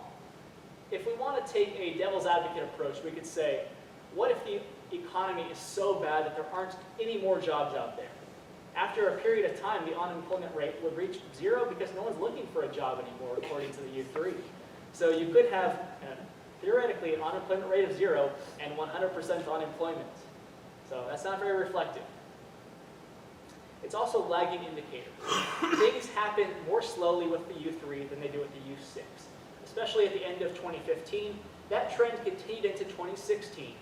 And it was only later in the early months of 2016 reflected in the publicized U3 unemployment rate. It also fails to account for underemployment. This can be a really significant impact on a lot of people's lives, only working part-time or multiple part-time jobs. While it may seem like there's a low unemployment rate, part-time employment is not a perfect substitute for full-time employment. And that's a very significant impactful measure in the economy. Also, as I mentioned at the beginning, it's a tool of political obfuscation. People like to cite the U3 unemployment number for their own political gain, regardless of what side of the aisle they're on. That's one reason why I hate this number and why I think each of you should really be looking at the U6 and doing your research online into the government statistics, the ones that aren't widely publicized but are more valuable. And that brings us to our key takeaways today. The things that I want you guys to leave this room thinking, remembering. 4 years later, I want you guys to remember this slide. The U6 is a better measure of the economic health of this nation and unemployment. Anytime you hear CNN talking about the unemployment number decreasing or that, disregard it. Do your own research, take the few clicks, and actually look up the U6 and see what's going on there. Using the U6 for your business needs may provide an additional insight and a competitive advantage for you. I'm sure your competitors are going to be doing the lazy thing. They're watching Market Watch, CNN, CNBC, or Fox News, whatever. Find a better resource. Go online, look it up, better understand the economy, what business needs are like, how people are living their lives and spending their money. And finally, you're going to impress your colleagues when you look at the U6 and use that for your data as opposed to the U3. And when it comes to impressing bosses, that's a very important thing in all of our lives right now, I'm sure. And it will continue to be for the foreseeable future. Any questions?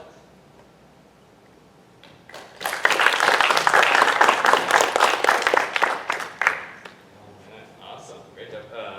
Comments? Yeah. David? humor all throughout. I really appreciated that. Your passion definitely came through in your verbalization. So, nice job. Yeah, excellent. So it had passion and he had a clear conclusion. I think this is the first one we've seen the perfect mix. And it showed. We were engaged. He was going to give us something that was near and dear to him and important to us as well. Mike. I like how you started, like you see unemployment, it's like, oh, it sounds boring, but then like with the quote, the Peter Griffin joke, kind of sucked you in a little bit. Excellent. Emily. They stayed very focused on your key takeaways the whole time. I would have liked to see the U3 and U6 try to go the same route. Yeah, I'd agree with that. But he was focused on his key takeaways, and I love the point at the end when he said, this is the key takeaways, this is what I want you to remember 3-4 years from now. All right, he's coming to something that's important in a field that he is obviously fluent in, and something important for us. Exciting. So you took a boring topic and made it interesting, so it was really good. I echo the graphs if they were overlaid, not just overlaid, but if you were to make a smaller version on some of the later pages, just so that because I had to kind of remember how the graphs were, so if I saw a smaller version later on, that would have been nice. The only other thing is, I like the takeaways, but I think overall, like how that number really affects us between the two, the 3 to 6, because in general, when you were saying like the downward trend of them, well, both have downward trends, so the trend really wasn't too much of the issue, it was more like the numbers. So I think I got a little bit confused of how this really affects like my business or, affects like, the country. Okay. Yeah, good point. Vanya. Was very well done. I just thought that the amount of text was a little more than needed. Okay, fair enough. The comment was that there was amount of text was a little more than needed. I could go either way on that. He had text that he was able to bring to life because he was so passionate about it. Part of me did want to see some visual aids. I feel like if there were some graphs that could have shown the same thing rather than having the text, then that may have worked in your favor. Renee? Just want to follow up on that, or continue with that. Although there was a lot of text, or it may have seemed like a lot of text, my eyes were on you the entire time. I was like, all right, because this topic to me in the beginning was so dry and so boring, and then I was just like, I'm just going to listen to you because whatever's on there, I'm just going to trust you. And it's building that trust with the staff. Yeah, all right. So a number of people said described it as a boring topic and made it interesting. So I guess this is exactly what we want to do here, right? We want to use good presentation skills to engage an audience in something that ordinarily might say, oh, I don't want to listen to that presentation. Great comment. Anything else? All right, fantastic. The only thing I want to add is you might have reiterated U3 versus U6. So you explained it in the beginning, which was good, but if we were zoning out and weren't paying attention, then we would have missed some key information as the presentation went on. Because said, all right, now remember U3, remember compare that to U6. All right, remember we went over that. So what they're saying when they talk about this on CNN is this or that. So I would just reiterate that and clarify that throughout your presentation. Great work.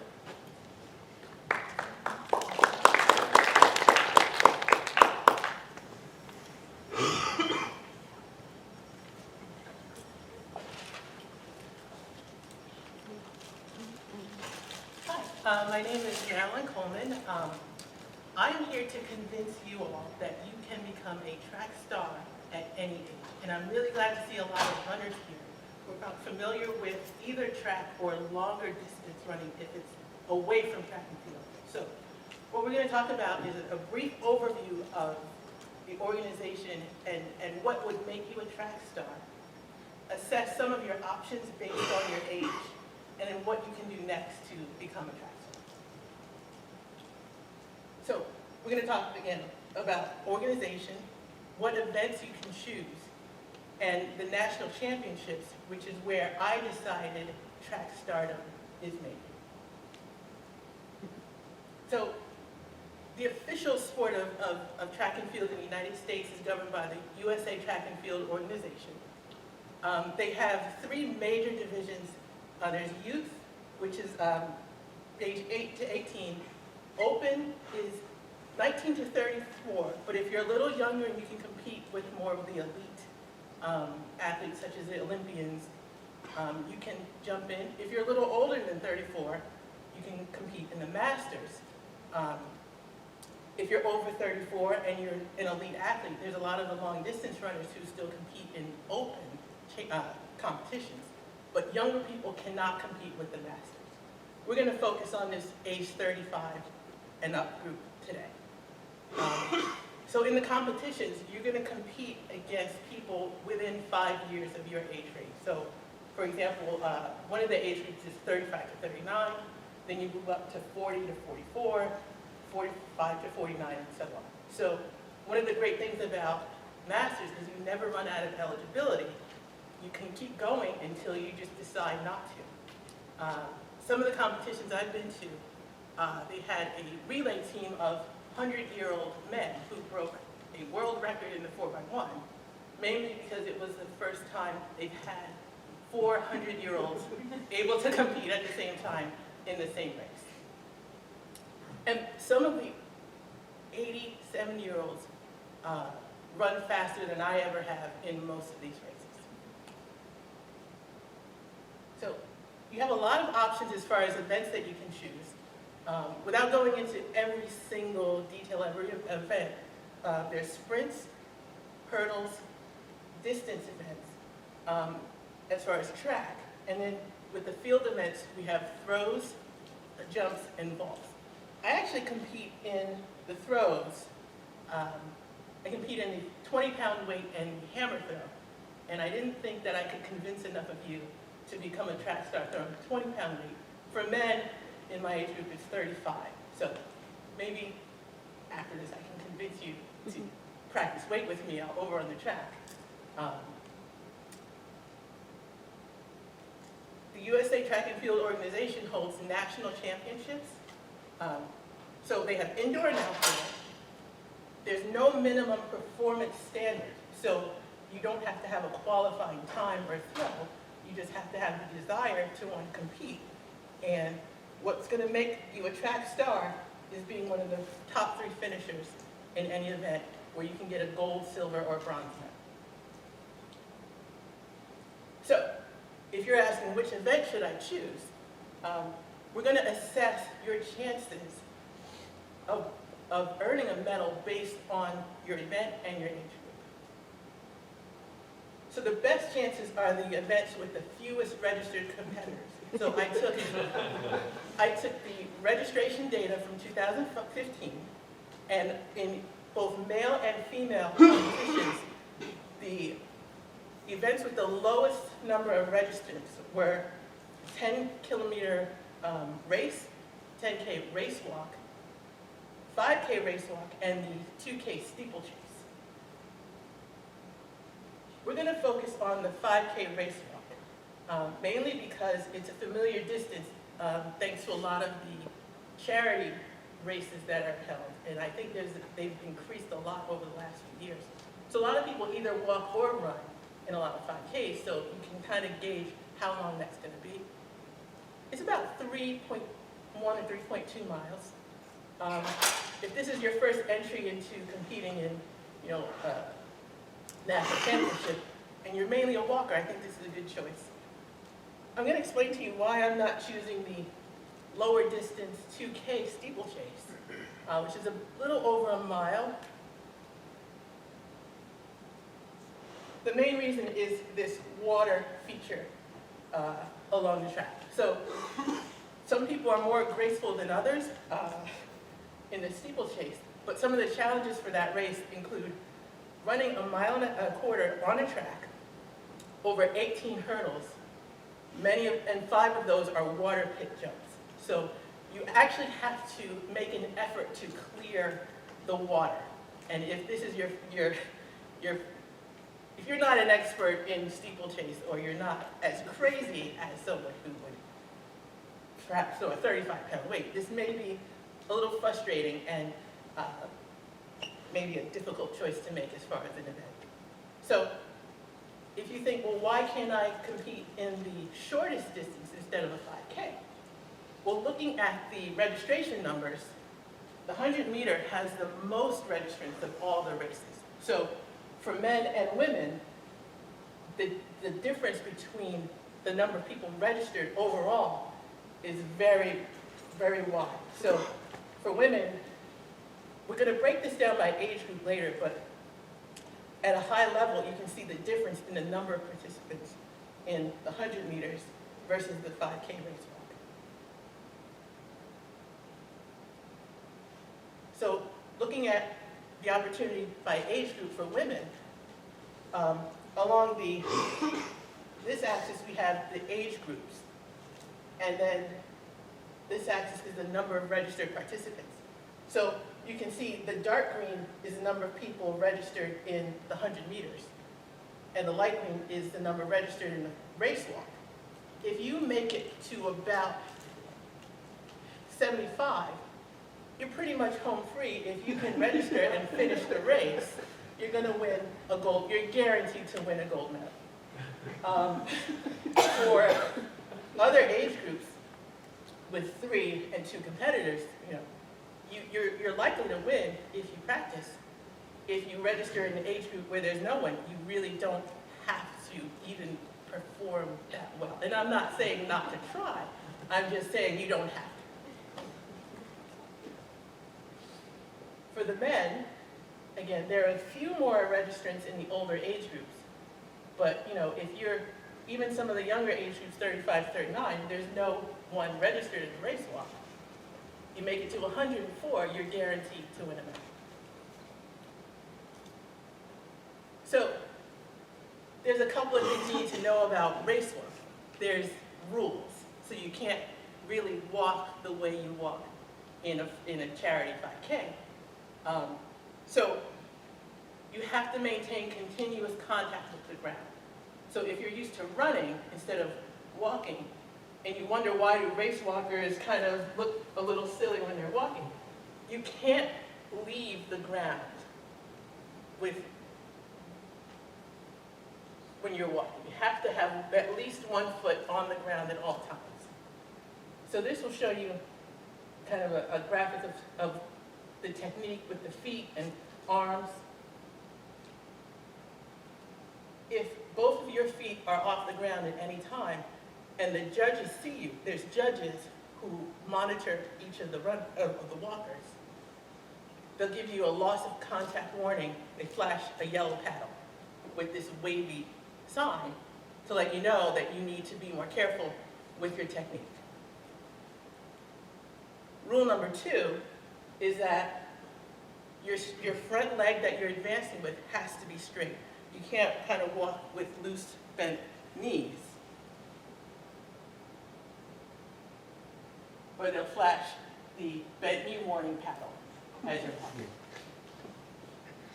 You can be disqualified in the race walk if 3 judges determine that you've broken the rules and they all witnessed it, and they have an official decision that you're going to be disqualified. So you get a red paddle for that. So, since I convinced you to register for the race walk, so you can be a track star in your age group, the 2016 Masters Championship is in July. It's several days. I'm sure you could be excused from class if the race walk for your gender and age group falls on the second to last day of class, in order to, experiment with, some of the tactics that I've taught you today. All you have to do is sign up for a USA Track and Field membership. It's open to everyone of every age. It's $25. Registration is open through June 16th, so you still have a little bit of time to decide. And if you only want to do one event, it's going to be $75. You could register for more, but you don't have to win a medal and be a track star. So, in conclusion, what we've done here is assess your odds of winning a medal based on registration, participation by group, and some of the challenges of the event, such as steeplechase. You learned the 2 rules that you need to not be disqualified from the race, which is maintaining contact with at least 1 foot the whole time and keeping your front leg straight so you don't get the red paddle. And you just go, register, compete, And then you have to just travel to Michigan and get accommodations and show up. All right, excellent. Let me start with a couple of comments. Fantastic, Marilyn. So, great, friendly, warm, open tone, right? All right, we wanted to listen to her. She cared about us. She was friendly and engaging. Great body language. And she was clear about her conclusion from the beginning. So she wanted to teach us how to become a track star at any age. And then when she got to a couple points that showed us how to do this, my favorite was the graph that we were all laughing about a little bit. So she explained the graph by using the take method. She told us the title, and then she explained the axes. And then she said, so if you get to about 75, you've got it made. And we were chuckling about it, like everyone else is dead, and if you survive, you're gonna win. But we had the experience of seeing the graph, understanding what it meant, and we all went, ah, of course, it's so obvious when you look at the numbers. That's the experience you want your audience to have when they look at a graph. Assess the content and say, ah, it makes so much sense when you explain it that way. So it was a little bit humorous because it was the way it was presented, but that was exactly what we want to try to accomplish with the graph. Does that make sense? And I meant it. Yeah. Write it out. Okay.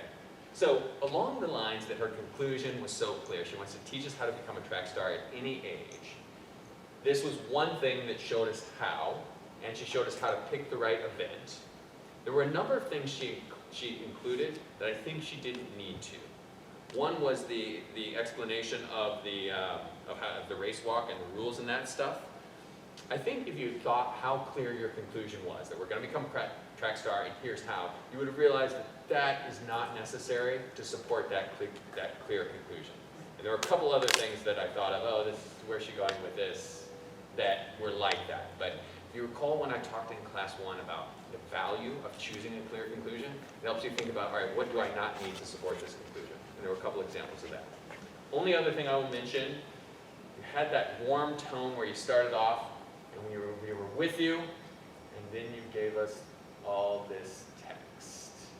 All right, your presentation lost some momentum, which you gained back later, but there was just so much here, so much technical ages, numbers, that we really didn't need. Anytime you start listing ages and rules and technical stuff, you have to think about how it's supporting your conclusion. Just like when you get to 75, everyone's dead, so you're going to win. That is an example of numbers that support the conclusion. Numbers that don't support the conclusion put us to sleep. Can we agree on that? All right, good. So let's take a quick break. Let's come back at 8:05 and be refreshed to finish this off.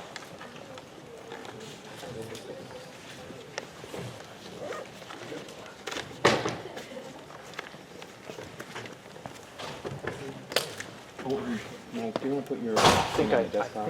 sent it. You want me to just do the flash? Oh, do you have it on the flash? I can I can put it on one. Or if you... I don't know if it's just Oh, I mean, if you wanted to. It's not that great. Oh. You want to put it on? Okay, so put it on. If we may run out of time before 9:30, but if we don't, we'll have it different. Your slide.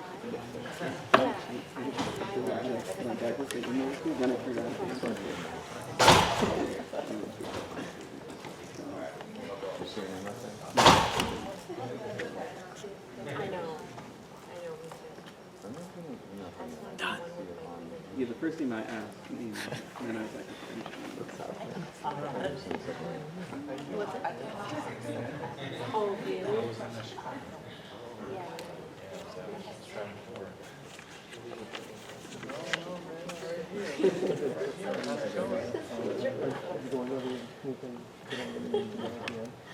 So do you print out the copy that I made?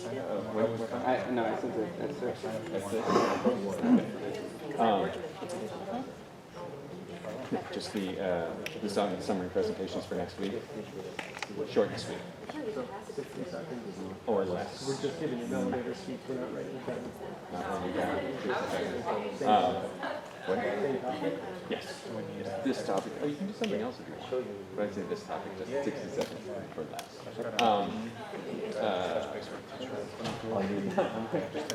saw it. It's six, okay. You really, really want to present it. Then, we could Can I? I don't think it's. it won't affect your grade. Okay. All right, this I is know, not. but I feel like it's just. Question, Danny? No, I just wanted to get introduce in and myself. out. That distracts me. Working with class? Like, if I don't have that attention. You can call me Professor Williams, you can also just call me Zach. I understand that. Okay. Yeah, I missed the first class, so I didn't know the culture class, so thanks for calling me. And I do, there's no, that's there. No, The entire I don't, time, most of the time. This particular class is a challenge. It's constantly like, oh, I wonder what they're thinking about. We get a lot out of this when we learn I by say, watching it. I say, Okay, so what like industry it's my you job. work with? I'm working at Bruce Mars, so I'm a postdoc fellow there. Oh, okay. So last week we were at ASCO in Chicago, one of the biggest oncology conferences. That's like my biggest issue. So that's why I was able to make it, but thanks for the research that we did some type of presentation as well. Today? That's hard for me to do. What? You said something about this thing. I'm just like. It's, yeah, it's this. You could do, do you have a technical presentation that you? Yeah. Okay. So what we'll do is you can just submit it, and your grade is based on the PowerPoint slides. It's not graded on the present. If you want to present it, then we'll find time. If you want to present it later, then we'll find time. Yeah, and it just comes out like Word on it. So do we do, how many of these do we do a semester, what topics? Do you have a syllabus? I don't have anything on that. So you don't have? This is my first semester. Okay. So we're working through something with student council or something like that, because I'm doing tuition or admission, it's taking some time to credit. So I don't have anything. So last week's slide notes as well as the syllabus, she said she's gonna send it to me. Okay, I may have some extra copies of stuff that I can give you. So are you going to be on Blackboard eventually? Yeah, in like the next 2 weeks. Okay. I don't know when they're gonna put it in there. I'm waiting on my team to come back on Tuesday to get his signature and then I can. I have some extra copies of stuff that I can give you, and those will answer most of your questions. Okay. All right. Thanks a lot. And thanks a lot. It's nice meeting you. I'm taking mine with me. I come in from the city. Miss Runner? Nice job. I take the train, so usually, Where do you take the train back? I take Jersey. So it's right after the breath. You weren't here? I'm Dan, by the way. Oh, nice to meet you. I'm Renu. Yeah. Are you in on? Is he not on? Marketing manager. Yeah, but I didn't know. And then here, it's like 15. Would you like leave your car? Yeah, I park my car in the I morning. try to and look for it on there. It's not there. Yeah, so usually it's fine, but sometimes if the train is, you know, like New Jersey Transit. It's like 14. Most of the time, like probably 9 yesterday I got late. Oh, I rented it already. Like usually almost always, like all It's the okay. semester, but it's only like one. It was like 15 day. minutes. No problem. I just want to let you know, so if you ever see me You come weren't late, in that's this class usually, last week? but I try my best. I try to leave early. What's the Oh, orientation? maybe Just the that's. summer classes, I have to leave work at 4. Yeah. No. Oh, that's right. Wait, what was your name again? Dan? Sometimes I can make arrangements. Yeah, someone said, did you work with Verizon? That's okay. They're flexible. Now it's the top, so it's like, okay. And I have arrangements sometimes like 1 Oh, that's why. That's why it looks so good. Yeah.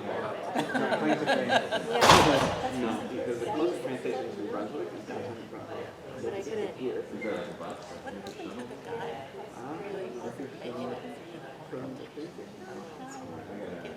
Okay, no, go ahead. I just want to let you know.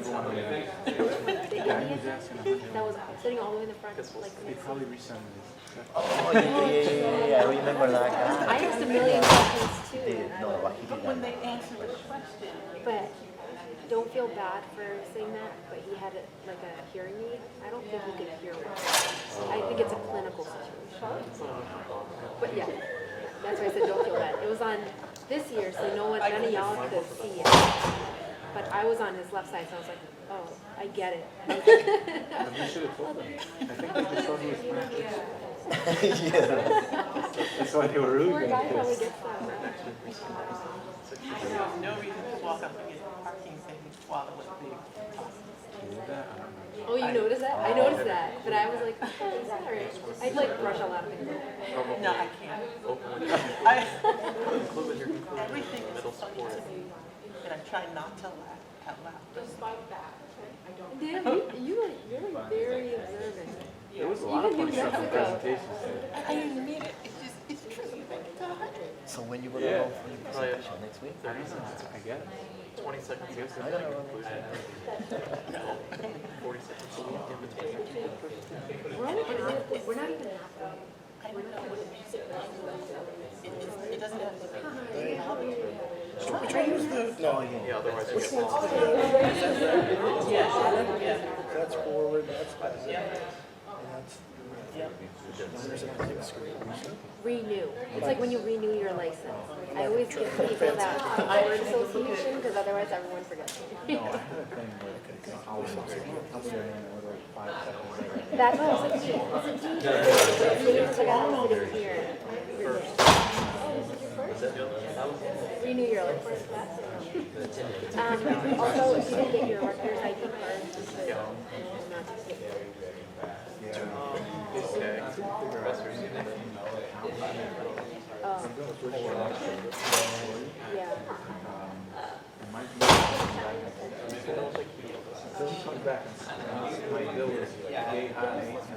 But they pay you in advance, the tuition reimbursement. They don't wait until the grades.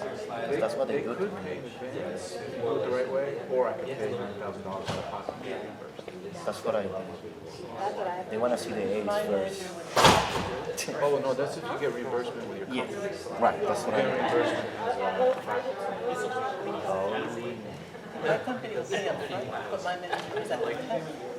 And I didn't have a lot of time between the registrations, because they want to see that you're registered. I just take over. Supplement your presentation, please, fine. I don't know. My intention is to pay what I know they're paying. Sure. As soon as oh no, it's a form. Because they have a group. There's a. They're big enough. They have it's probably like 8 and they have a direct and I don't really trust them in general with things, but they have form. Jim, can you let Jim say that, please? Jim.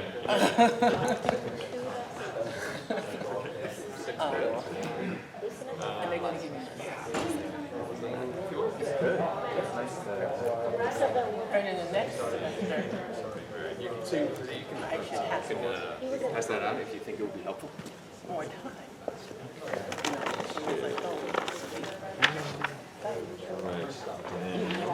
Yes. For you. This is for you. And Shruti could send you links to the requirements of every class, and you can just send comments that way for class participation points. Yeah. And that'll be more clear to you when you read that. That's not really in my notes from last night. When you say some comments, is that context? And syllabus they talked about? Yes. So there's a class participation grid. So for last class, you could watch the video and say, hey, I think the thing you mentioned about this would be useful, and we saw an example of that the following week. And Okay, sounds good. Can I present establishing report next week? yes, that would be a great presentation. You can't do it next week. You can do your 60-second summary, however. We'll figure out another time. Or, okay. All right, let's go ahead and get started. We're going to finish up.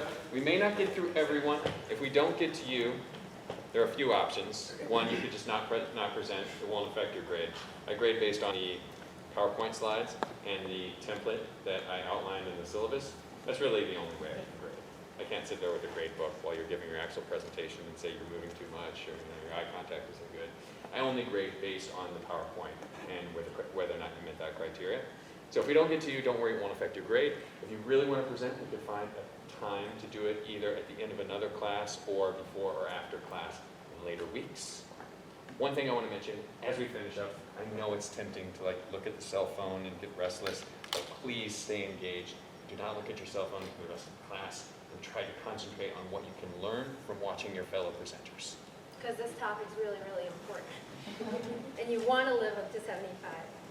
Hi guys, my name is Renu Varghese. Today I'm going to be talking about how to prevent heart disease by living a very, very healthy lifestyle. What I want to do with this presentation is I just want to share a bit of a knowledge because some of the most important things to me out of this great life is my family. And even before I was born, my grandfather had passed away, and he's been known to be a really amazing person, and I never got the chance to meet him. And ever since learning about, well, at least coming to the age of really understanding what all of this heart disease and stuff is, it was around middle school where it really piqued my interest, and I really want to share this topic with you guys. So moving forward, I just want to give you a little bit of an introduction as to what heart disease even is. Did you know that heart disease is actually the #1 cause of death in the United States? I believe second is cancer or stroke, but #1 is heart disease. I understand that it's a very, very broad topic, but I want to talk about the major risk factors that's involved in heart disease, which are high blood pressure, smoking, and high cholesterol. So we'll go into the details of that up in the next upcoming slides. And like I said before, my purpose in wanting to share this information with you is so that you can learn something from this and make lifestyle changes however you see it fit, so you can live up to 75 or older and become some marathon track star. So just want to give you a little bit of an overview as to what I'm going to be talking about. So I'm going to be explaining the risk factors that's associated with heart disease, how to reduce your risk for developing heart disease, and then we'll go over a graph of what percent you can reduce that risk by making these lifestyle adjustments, some takeaway key messages, and if there's time, we'll go over some questions. So first, we're going to be talking about high blood pressure. So as you can see on this picture, this is pretty much an artery, probably it's a vessel. So here's what a normal vessel would look like. Right about here, that's where you get hypertensive. So just want to explain that. In layman terms, it pretty much means that whenever there's plaque buildup inside your vessels, it causes a lot of pressure. So when taking your blood pressure, there's two values. There's a diastolic and a systolic pressure. The systolic pressure is pretty much the amount of pressure that's inside your artery as your heart is contracting. And diastolic is the amount of pressure that's inside your heart as it's relaxing.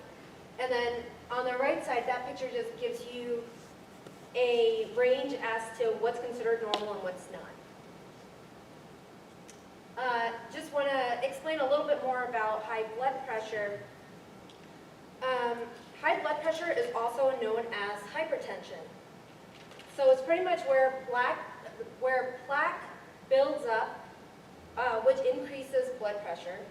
The determining factors of blood pressure is pretty much the interaction of diet, exercise, and metabolism. So a healthy diet would be very, very low sodium and low saturated fat. So get rid of all junk food.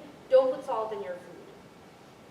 And you want to up the potassium, calcium, and magnesium intake. In a lot of patients that I come across, the doctors actually say salt is poison. So stay far away from it, especially if you have hypertension. So they prescribe supplements of potassium, calcium, and magnesium to help about that. Second thing is smoking. So smoking, I don't have to say, I mean, needless to say more, right? It's just very, very bad for you. So this is pretty much what happens when you smoke. What happens inside your arteries. There are these things called, let me just move on to the next slide. So there's something called an LDL, which is a bad cholesterol. And as you eat saturated fatty foods, that LDL tends to shift upward, which causes all of this plaque formation. And there's something called LDL oxidation, where it interacts with oxygen and it actually solidifies and it gets stuck onto your artery walls. And that smoking plus LDL oxidation, well, equals pretty much death. So, sorry. So the third thing I wanted to focus on was high cholesterol. So what is cholesterol, right? Cholesterol is pretty much a soft, waxy substance found in the bloodstream that helps to form cell membranes. And the way that cholesterol is transported, there are two types of fatty proteins that it's carried on.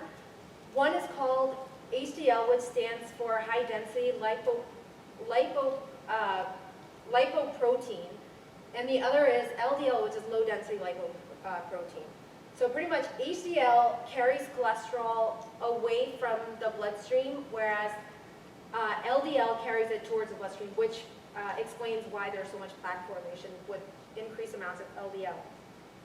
So increased amount of LDL leads to plaque, which leads to coronary artery disease and a bunch of other heart diseases. So the easiest way to prevent all of these risk factors are to avoid tobacco, be very active, get at least 30 minutes of cardio, and choose healthy foods. And I just thought that that picture was way too cute to not put up there. So this graph, I just wanted to, it pretty much shows the risk reduction when it comes to lifestyle changes. So the x-axis are the risk factors, the high blood pressure, the smoking, and the high cholesterol. The y-axis pretty much just shows the risk reduction percentage. The red indicates where they're at now if you are at risk for heart disease, and with the lifestyle changes, that's the percent that you lower your risk by. So 60% decrease if you make lifestyle changes for blood pressure, about 50% decrease for if you stop smoking, and 30% decrease for changes that you make with cholesterol. Some of my key takeaways are avoiding these risk factors by making all these lifestyle changes may increase your lifespan. Eat very healthy and nutritious food. Do cardio for at least 30 to 45 minutes a day, like I said before, and avoid smoking. If you guys have any questions, I will take them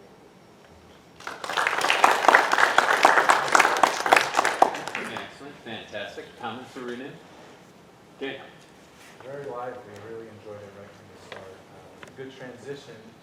Professor was saying something, and then you kind of brought us right into it. And then you also did allude to some of the other topics that were mentioned today. So it helps jog our memory, helps tie things together. Just a few comments on improvement. I think one of your earlier slides had 2 or 3 graphics that were just really bright. I couldn't see from here what the text in the box said. Wait, was that the 3 risk factors? Yeah, it was 3 boxes along the bottom. It was the tracker. Okay. So you couldn't see it? So she used the tracker. Thank you, great job. But her color selection was not ideal because it's a little. It was a lot clearer on my screen on my laptop. Yeah, right. It's like which ones is supposed to be? Which ones are the ones you're talking about? If we look at it, it's obvious. We realize, but it's almost like the brighter ones are the ones that instantly draw more attention to it. Yeah, but you make a good point because a lot of times we make presentations and we've never been to the environment that we're presenting, and all of a sudden the layout of the screen or the land is totally different. Yes, key point. So the way it looked on our laptop was different from the way it looked in this environment. Great point. Lee? I really enjoy your presentation. I like your relaxed and joyful body language. Couple of comments. One is that you use a figure to show something, but the font in the figure, whatever legend, or really small. Oh, do you want to scroll back to that? To see that. Yeah. Yeah, this one. Another one is that maybe I missed that part. I don't hear very clearly about relationship between smoking and heart disease. Oh, so that's the part about, so smoking oxidizes the LDL levels in your arteries, which causes calcification. Okay. And then, yeah, it just causes a lot of plaque formation in your artery, which leads to coronary artery disease. Great. Other comments? Saeed? Yeah, I thought it was good that, I think the topic was a good topic. I would have liked to know more about like, what are all, because like you said at the beginning, you made it clear that this is a very general problem, like heart disease. So to know all the specifics of heart disease and like, for example, smoking, what does it actually cause? Like, what would you be diagnosed with in relation to heart disease? Yeah. Another thing I think that hurt you were the notes.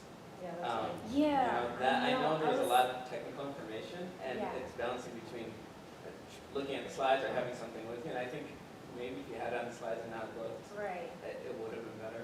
It kind of was distracting me, Yeah. and I think it was messed up your distracting me momentum. too, it was Because you started really energetic and like you just knew everything off the top of your head, and then you kind of lost the authority because like you were reading off of the paper. I like the way you say that. You've lost your authority because you're reading off paper. So it wasn't terrible, but in general, we don't want to listen to people who are reading to us because they're saying that what's on the paper is the important thing. When we want to talk to someone who is so passionate and so intimately aware of all the things in their industry that they can tell us. And I think there was a lot of information that could have been condensed or cut out of this presentation. So maybe all the little details that you were worried about remembering weren't necessarily as important as you thought. Like the LDL and the whatever, you just explained that again, and I thought like, oh, I kind of get it now this time. But it could have been something you could have just said. Basically, it means this. Okay? So let's move on. Vishal. It was so much technical information, so I like that you had pictures, and that really helped. Okay. Fantastic. I saw a bunch of hands, like half the class wants to say. I like how you made it personal at the beginning, talking about your family, to draw it in. Oh, yeah. This graph was a little confusing to me. A couple things were I guess the y-axis is a percentage, but it goes beyond 100. That was confusing me. And then I didn't know how to fix it. calling it risk reduction, but I think it's just you're showing the risk, and then I didn't understand the reduction part until the last click when those things popped up.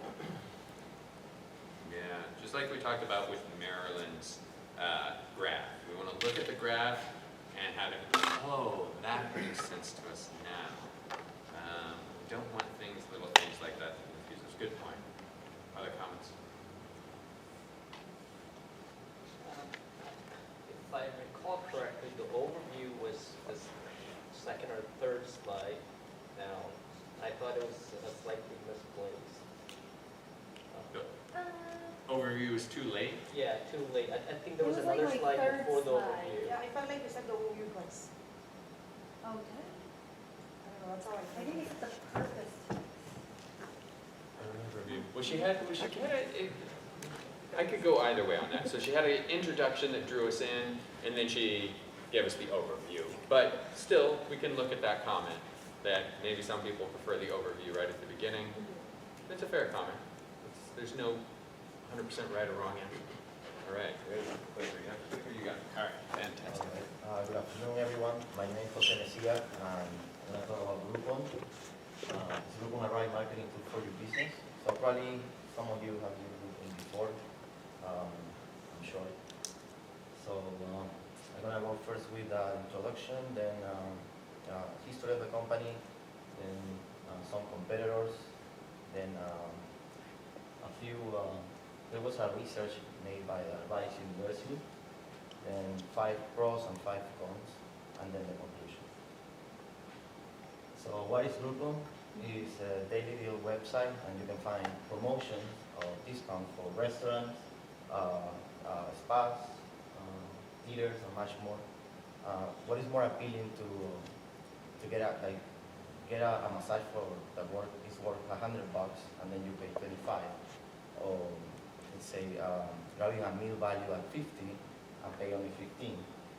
So this is kind of thing how Groupon works. The history of the company, it was launched in 2008 in Chicago. It's a fastest growing company in the decade. The points failure get built to Groupon, which is points kind of failed with this concept, so they give the opportunity to Groupon to stood up. Expand aggressively over 48 countries and 500 markets, over 45 million active customers, 46% alone in North America. In this graph, I picked those years because as Groupon revenues in 2008 and 2011, you can see how between 2009 and 2010 the revenues just goes up exponentially. Then here is some competitors. Living Social is kind of the same idea. Buy with me and Guild. Then the Groupon revenue by category. So in this pie, I listed from top to bottom.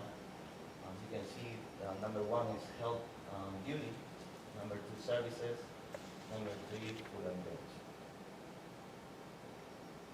So now, who's not loving the Groupon and why?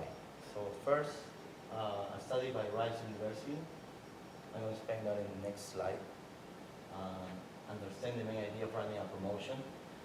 So basically, the problem is that business often goes to a deal and they don't understand, they don't have clearly understanding what they want to accomplish.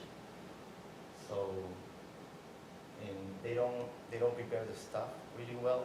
So when they get this big wave of customers, then they just it happens this graphic right here.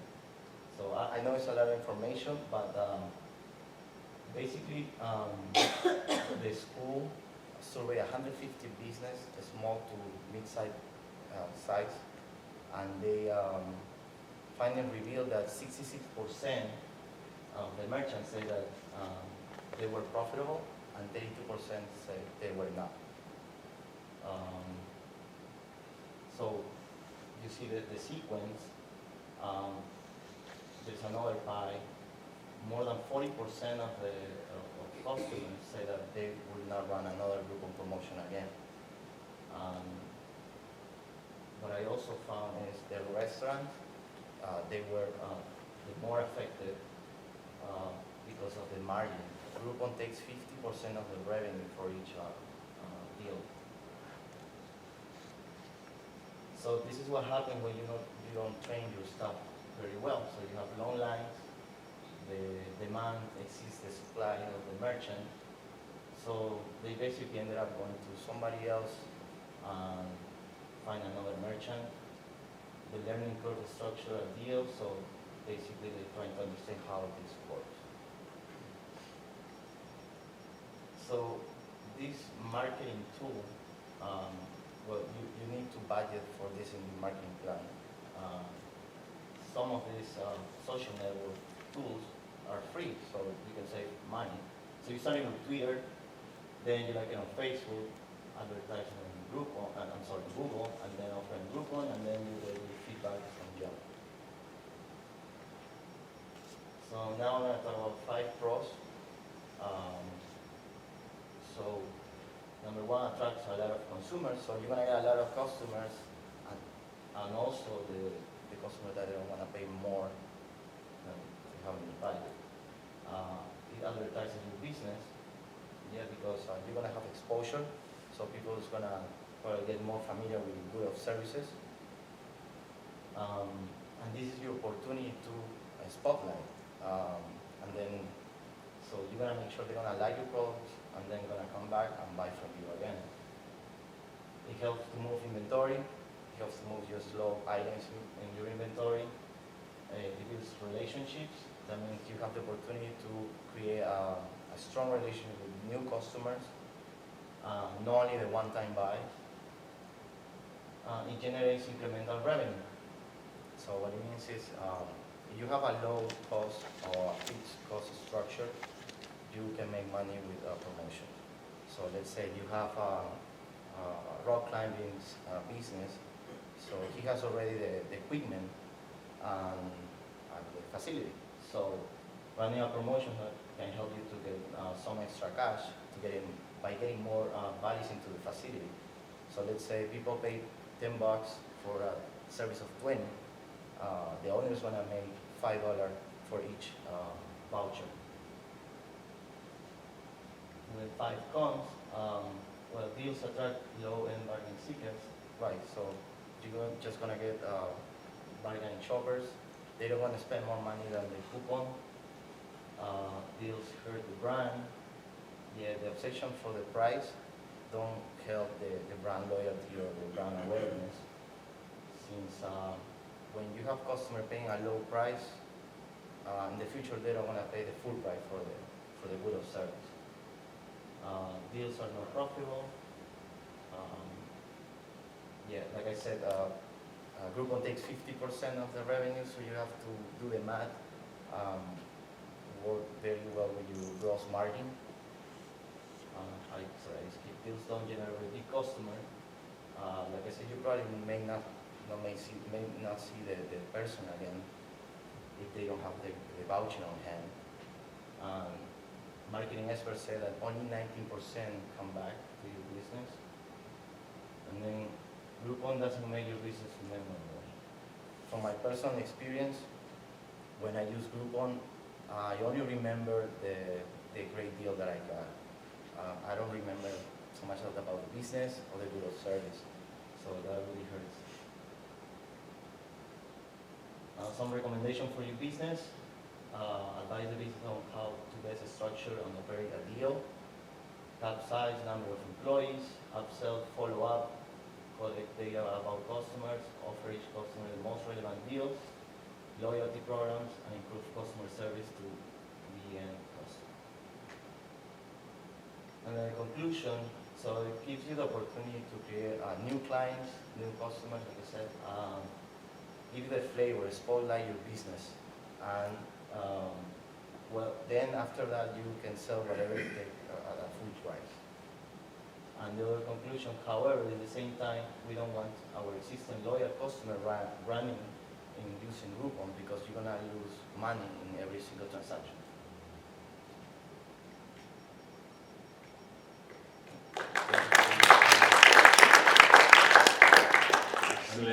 Thank you, Jose. Comments for Jose?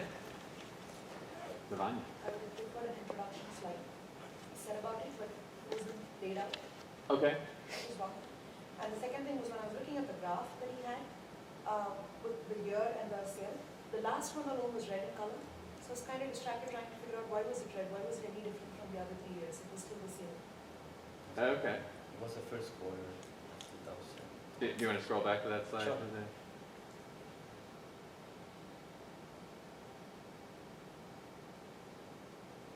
How do we like the slide transitions while he's getting back to that? I liked it actually. You liked it? Yes. Okay. Anyone think it was too much, too distracting? All right. This So, slide. okay. So here, wait. Look, Jose, look at this for a minute. All right. Wait. Look at Jose. Look at us for a minute. Raise your hand if you think it was the slide transition was too distracting. Okay. Raise your hand if you liked it. It's just like the- So this is data. This is information. Some people thought just the waving thing was a little bit too much, maybe not appropriate for Groupon. Other people are like, oh, it engages me. So there's no right or wrong answer. We got to think about the fact that half of our audience said they didn't like it. That's important. And we got to think about, is it useful? Does it build on what we're trying to create? Just a point on that, I thought it was very eye-catching in the beginning, and then maybe throughout, it didn't have to be as dramatic, but yeah, definitely the beginning, I heard a couple loud. It was cool. Yeah. All right. We're going to this graph. Yes. The graph that she mentioned is, oh, I passed it.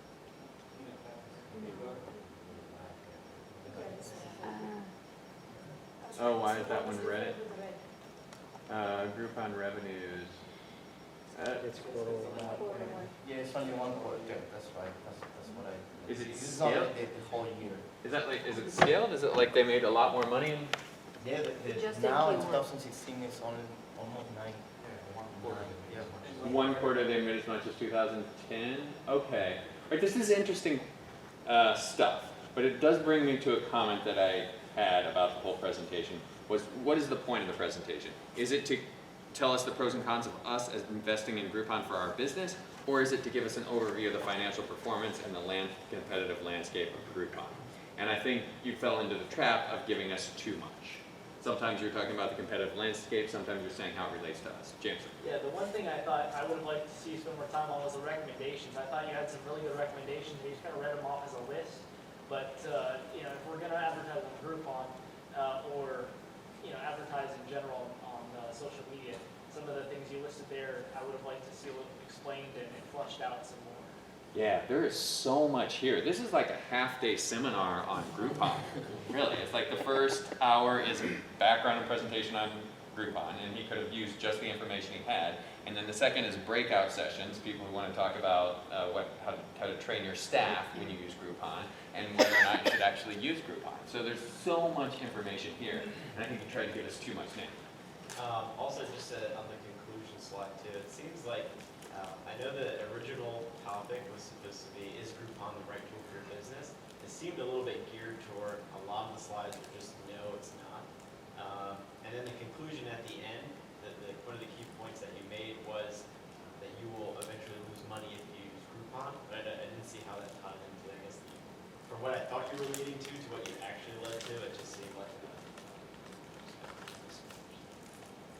Good point. Say. I think maybe took for granted that maybe people know what Groupon is already. It would have been nice to have overview of the business model, so that you have no idea what Groupon is and how the business model works. Just like a chart of maybe showing that. Yeah, you know, I like that. So an overview of Groupon business model, but I would not add that to everything else. I'd say that's all he needed. An overview of Groupon, and then he could have eliminated maybe a third of the business competitive landscape type stuff and gone straight to, is it right for you? I would have liked him to look at us more. I thought he was Yeah, okay. slides a lot. So Jose spent a lot of time in this position talking like this. All right, so we want him to look at us because that engages us. Another thing in terms of this presentation, when you look people in the eye and talk to them the whole time, it forces you to think about what you're saying. And I think you would have realized that he was talking about things that were not as relevant to us as we're deciding whether or not we want Groupon. He's talking about a lot of things that we don't need. So eye contact not only engages our audience, but reminds us to keep it relevant and important. A note on that, I noticed that because he was talking towards the corner, voice was echoing. So even without, if I wasn't looking at you, I still would have known that you were talking at the back wall instead of talking at me because the quality of your voice changed. Ah, interesting. So detracting echo. And I remember at one point when Jose was talking like this, Lavanya turned and looked at me. You're just what? I was just distracted. You're distracted by That's why I thought by if his you could turn? look at me more, then I'd be forced to listen to you. Yeah, so there was this inside joke between audience members because you weren't engaging us. It's like, what's going on? You're sort of distancing yourself by not making eye contact. And that is so easily correctable by just looking at your audience. But it's so hard. We'll do some exercises next week to practice good eye contact. Because when I was doing my presentation, like, looking at you guys, I was like constantly thinking about, oh my God, what are they thinking about? Oh. Am I doing this really? They're not thinking about how they want to judge you. They're thinking about what you're going to tell them that is valuable. True thing.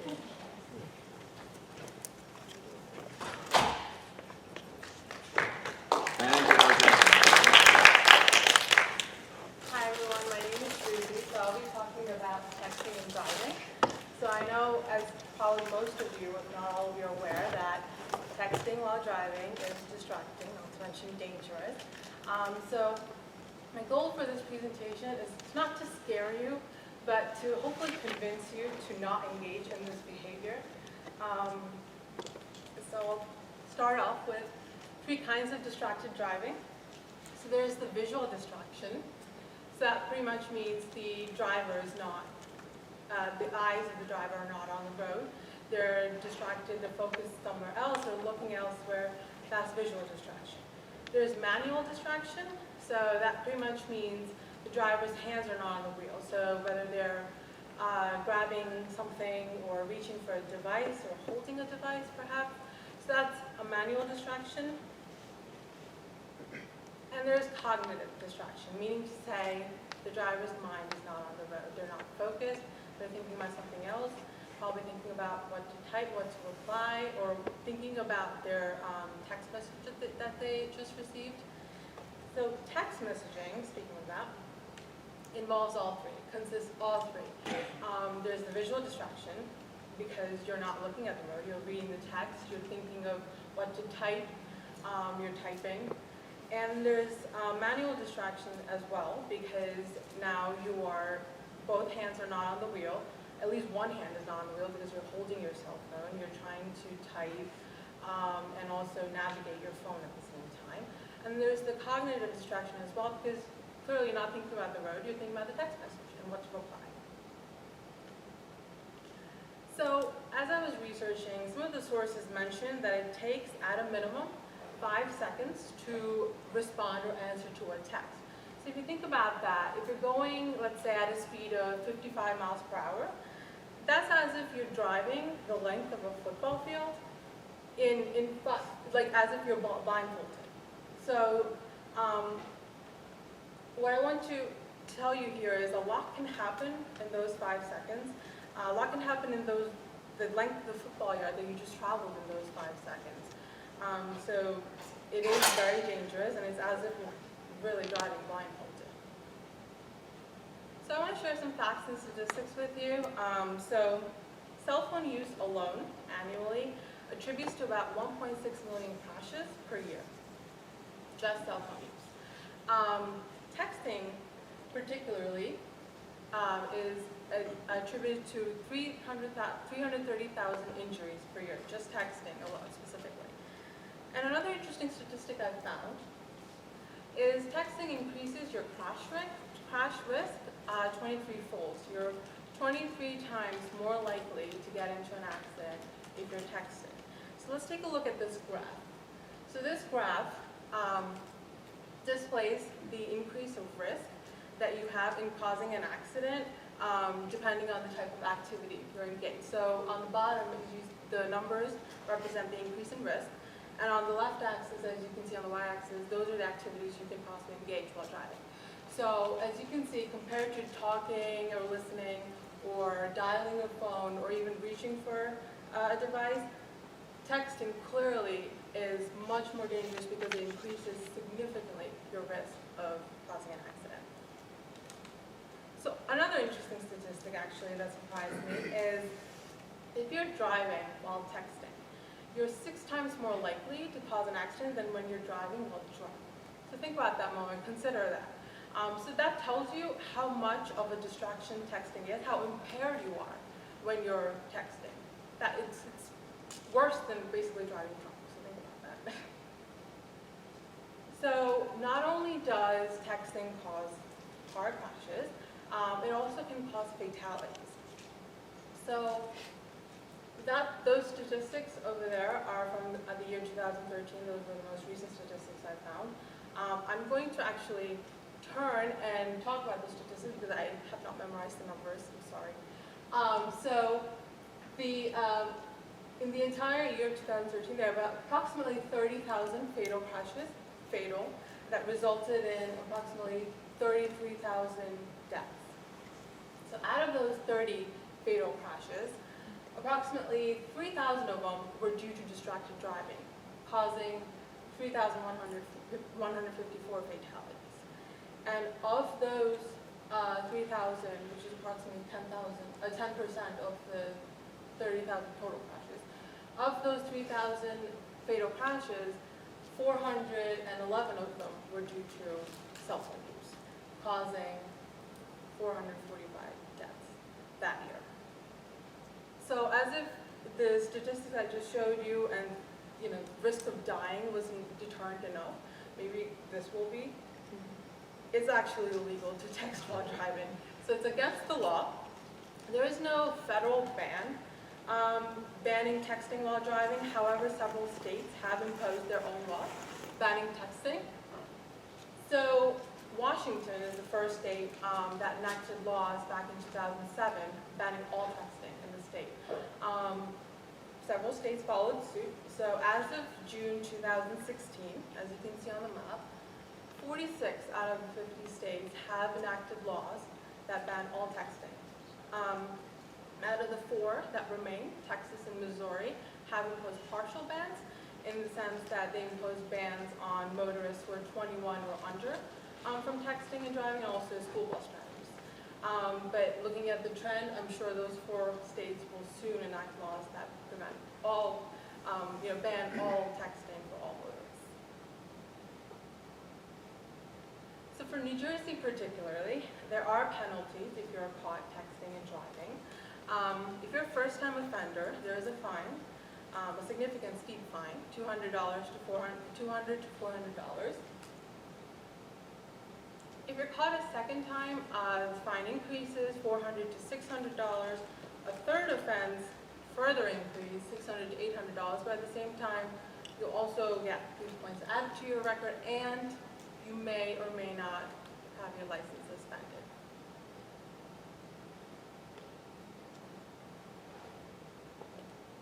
So you might be wondering, knowing all this, knowing the fact it's against the law, it's so dangerous, you probably think that many people don't engage in texting and driving. Not true, unfortunately. So AT&T had conducted a survey back in 2014. So they surveyed drivers who own cell phones. They surveyed approximately 1,000 drivers, and out of those drivers, that chart represents all the drivers who were surveyed and who own cell phones. Of those drivers, you can see 98% have responded that they're aware of the dangers of texting and the fact that it was against the law, which is a good thing. So that's, that means many of the drivers know the dangers of texting.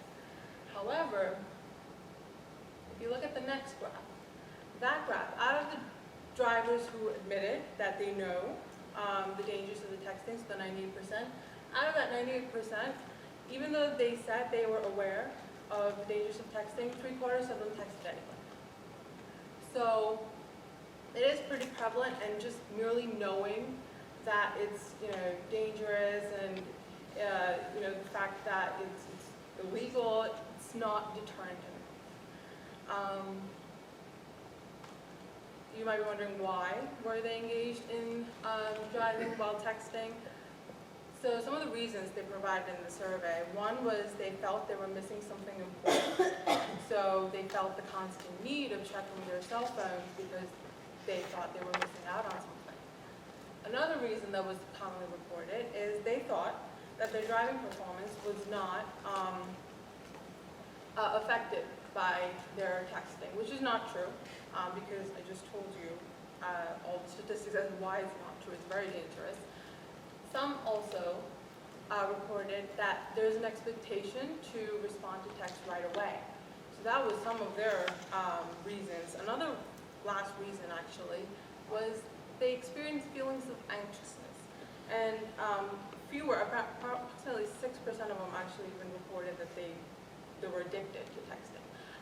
So they felt the need, the compulsion to respond to text. So they felt that anxiousness. So as you heard and saw through this presentation, that texting is prevalent and it's dangerous. But also I want you to keep in mind that no reason, especially not these reasons, are worth it. So as AT&T puts it, no text is worth a life. So what I want you to take out of this presentation is when you're leaving tonight or when you're driving some other time, please keep your phones down, put your phones down if you don't do that already. Turn it off even, and don't drive while you text. Thank you.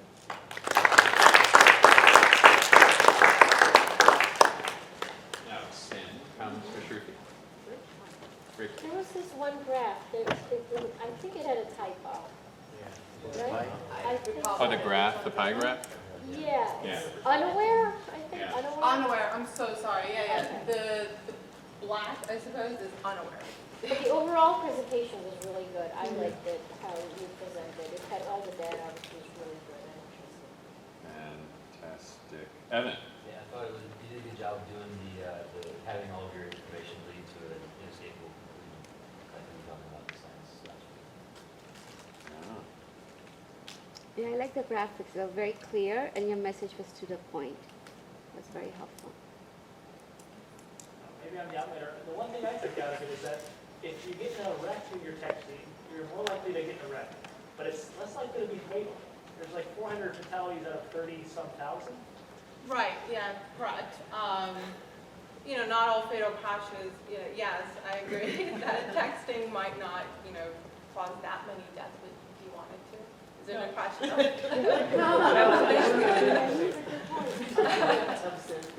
this figure doesn't support your point.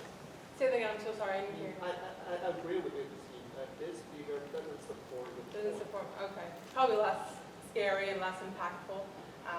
Those are other statistics, though I can't make more people die to convince you guys, I suppose.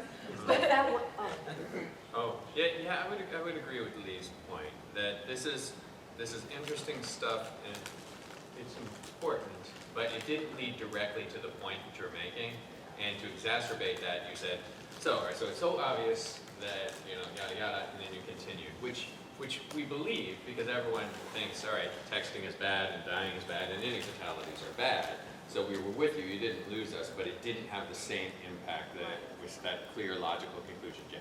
So, to Leigh's point, I think the way you could have made this really work for you is eliminate the outer bubble and basically say that whatever, was that 2,900? So it would be I don't know, 1 out of every 6 distracted driving deaths is a result of texting. And you could say over 1 person per day, 1.3 people per day or whatever die as a result of texting and driving. And that really hits home because you think every day someone's dying because of this. Because statistically, 445 people dying out of the number of people driving every day, I hate to sound heartless, but it's kind of insignificant, right? Compared to the people who die from other things. So just something to kind of consider, to make it work for you. Yeah, really good points. And this is exactly the conversation we want to have about what sort of data is going to help you in a technical presentation. Renee? I loved your presentation. I thought it was awesome. The only thing was this slide, I was so distracted by how gory that picture was. And Sorry. maybe it was just alluding to the fatality concept of it, but I was like, holy God, that's what I wanted. Hoping it would add to the shock value, but I didn't mean to scare you, so sorry. No, I see what you did. That was not the goal of the presentation, sorry. Excellent. Fantastic. Thank you, Shruti. Okay, so we're just going to keep going in order, but if you don't want to present, we can just skip you. That's totally fine. Jim? Sure. This was stressful. I want to at least, Yes, you want to present? I want to present now. Let's do it. All right.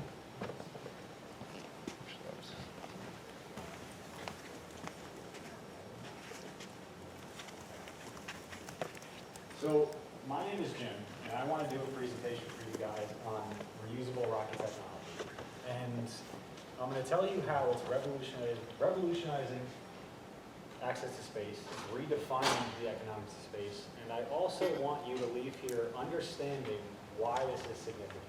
So how many of you have seen Elon Musk's in the headlines? You've seen him reland a rocket, right?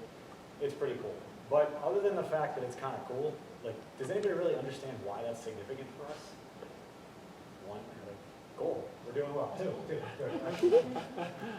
So In short, SpaceX's reusable rocket technology will revolutionize our access to space. Now, I point out SpaceX here only because they're the only player in the game right now that has successfully demonstrated their ability to actually recover a vehicle. There's others trying, they're the ones who have done it, but I don't think it will be long before you have somebody else. So, needless to say, there's a lot of benefits to spaceflight, right? Scientific knowledge. Recently, there was a study done on bone density in space, and it actually, by doing that study in microgravity, they were able to validate a new potential treatment for osteoporosis, which is kind of interesting. Now, I'm not a doctor, I can't get too detailed there, but there's a lot of really cool medical advancements. Innovative materials.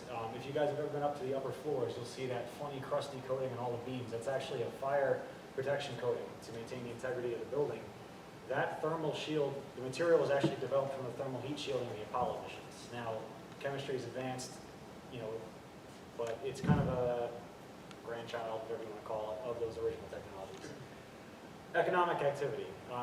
Thousands of people are employed directly by the people who launch rockets, both recoverable and non-recoverable. But then there's probably tens, hundreds, maybe millions of people who work for firms that are also affected by those businesses. So subcontractors, material suppliers, accounting firms, auditors, whatever you can think of, someone's affected by it.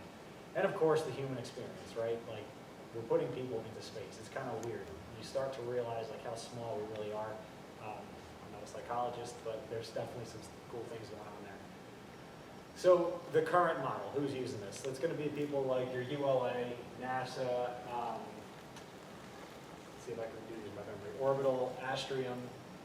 What is it, right? And SpaceX for now. So you've got high vehicle costs, which means you have a high launch cost, right? The rocket costs a lot of money, so it's going to cost a satellite provider, your DirecTVs, your Iridium for your satellite phone when you're on a cruise ship. It's going to cost them a lot of money to put the satellite up, which means you're pushing people out of the game. A lot of smaller firms can't afford it. So what happens? You have fewer rockets now, you're keeping the cost up, and it's this vicious circle.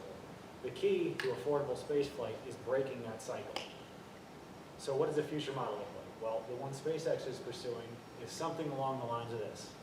A reduced vehicle cost because you're building an aggressively priced vehicle. You have lower launch cost because you're reusing part of that vehicle with the intention that you're going to drive cost out of the parts that can't be recovered and then focus your efforts and your money on the parts that can be recovered and reused.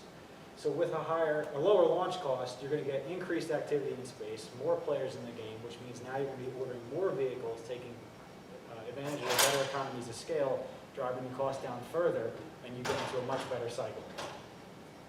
So just a little bit of history here, some fun facts before I go on. Elon Musk, if you know anything about him, he doesn't really do press releases. He actually does Twitter.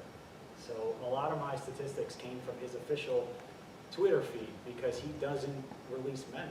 Everything's off the cuff, like he's just on his plane, he's just throwing things out there a lot of time. And it's kind of, that's why there's like a cult of personality around him. So you can't really go on the SpaceX website and verify this. I recommend him checking his verified Twitter account and you'll find all this information.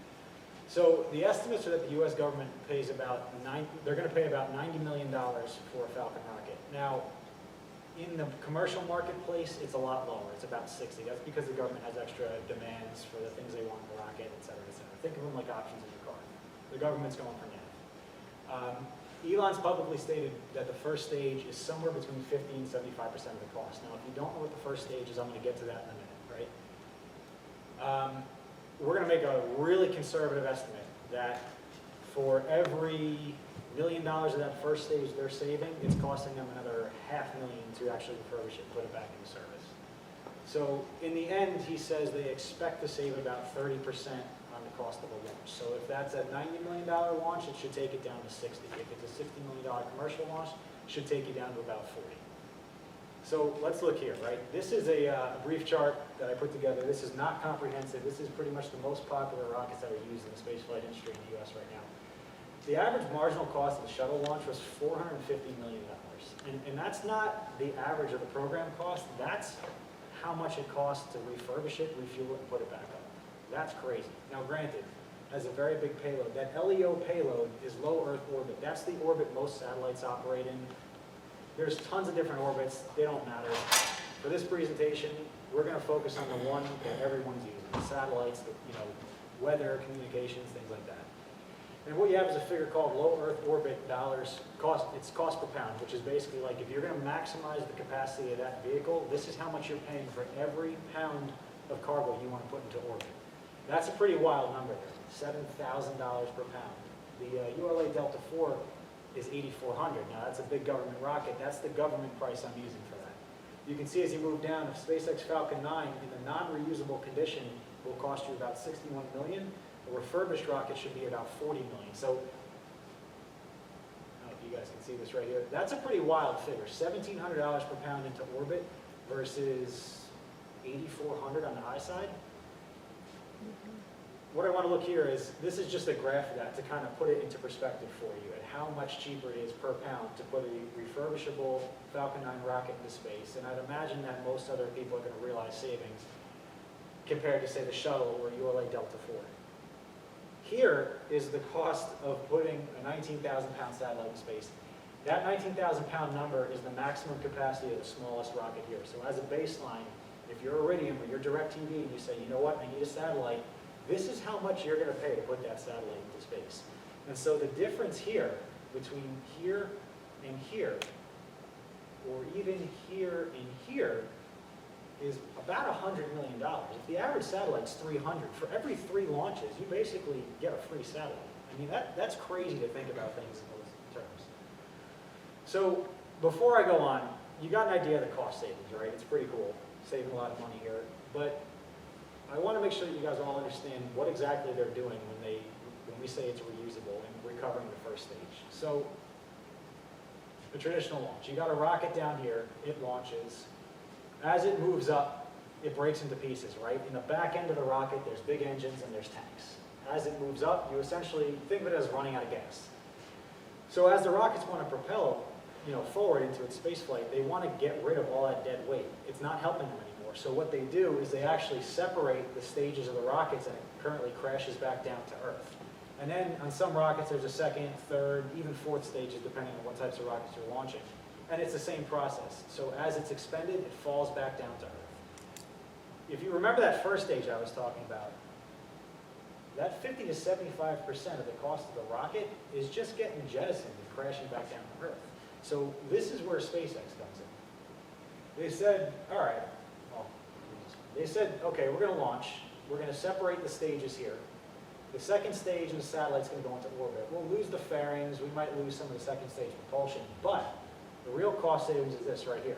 They invert the rocket, and then it propels itself down onto a barge, and that's that cool video you guys saw in the news. So it lands on this, they call it a drone ship. It's really a barge, and they tow it back in. So it's pretty cool because it comes back in, it launches, it's got these legs on it right here. They pop out in flight, and it just lowers itself down. So they recovered 2 of them so far successfully. This is a photo of one, again, from Elon's Twitter. What are you going to do? He claims it's ready to go. They haven't tested them yet, but they have a lot of customers lined up to reuse these, and their business model moving forward is very dependent on this reusable rocket. It's going to change the way we get to space. So I explained a couple things here so far, and before I move on, I want to just reiterate those. Cost savings. Huge cost saving by doing a reusable rocket. The significance of access to space. I think you guys really understand why it's important we as humans do it. The final conclusion. Where are we going with this? The last point I want to make is why this is important to all of us. So what will we achieve next? And the truth is, I don't know. None of you actually know, and that's the most exciting thing about this. SpaceX has 38 launches, and 31 of them are non-military. They're for commercial purposes. They're for different countries, weather satellites, communication, deep space exploration, radio telescopes to find new stars and galaxies and things like that. I mean, that's pretty wild. As you move down this list, it's some really impressive things that we're doing. And when you start thinking about the potential of understanding weather systems, better communication in third world countries, deep space, finding out what else is out in our galaxy and beyond, resupplying the space station. If you can do it cheaper, you can support more life up there, more experiments, research. Companies like Bigelow Aerospace who want to put human habitats in space for much cheaper than the space station. There's a lot of really cool things that we should all be excited about, not just as Americans, but as citizens of Earth, if you will. These things are going to go on to benefit everybody.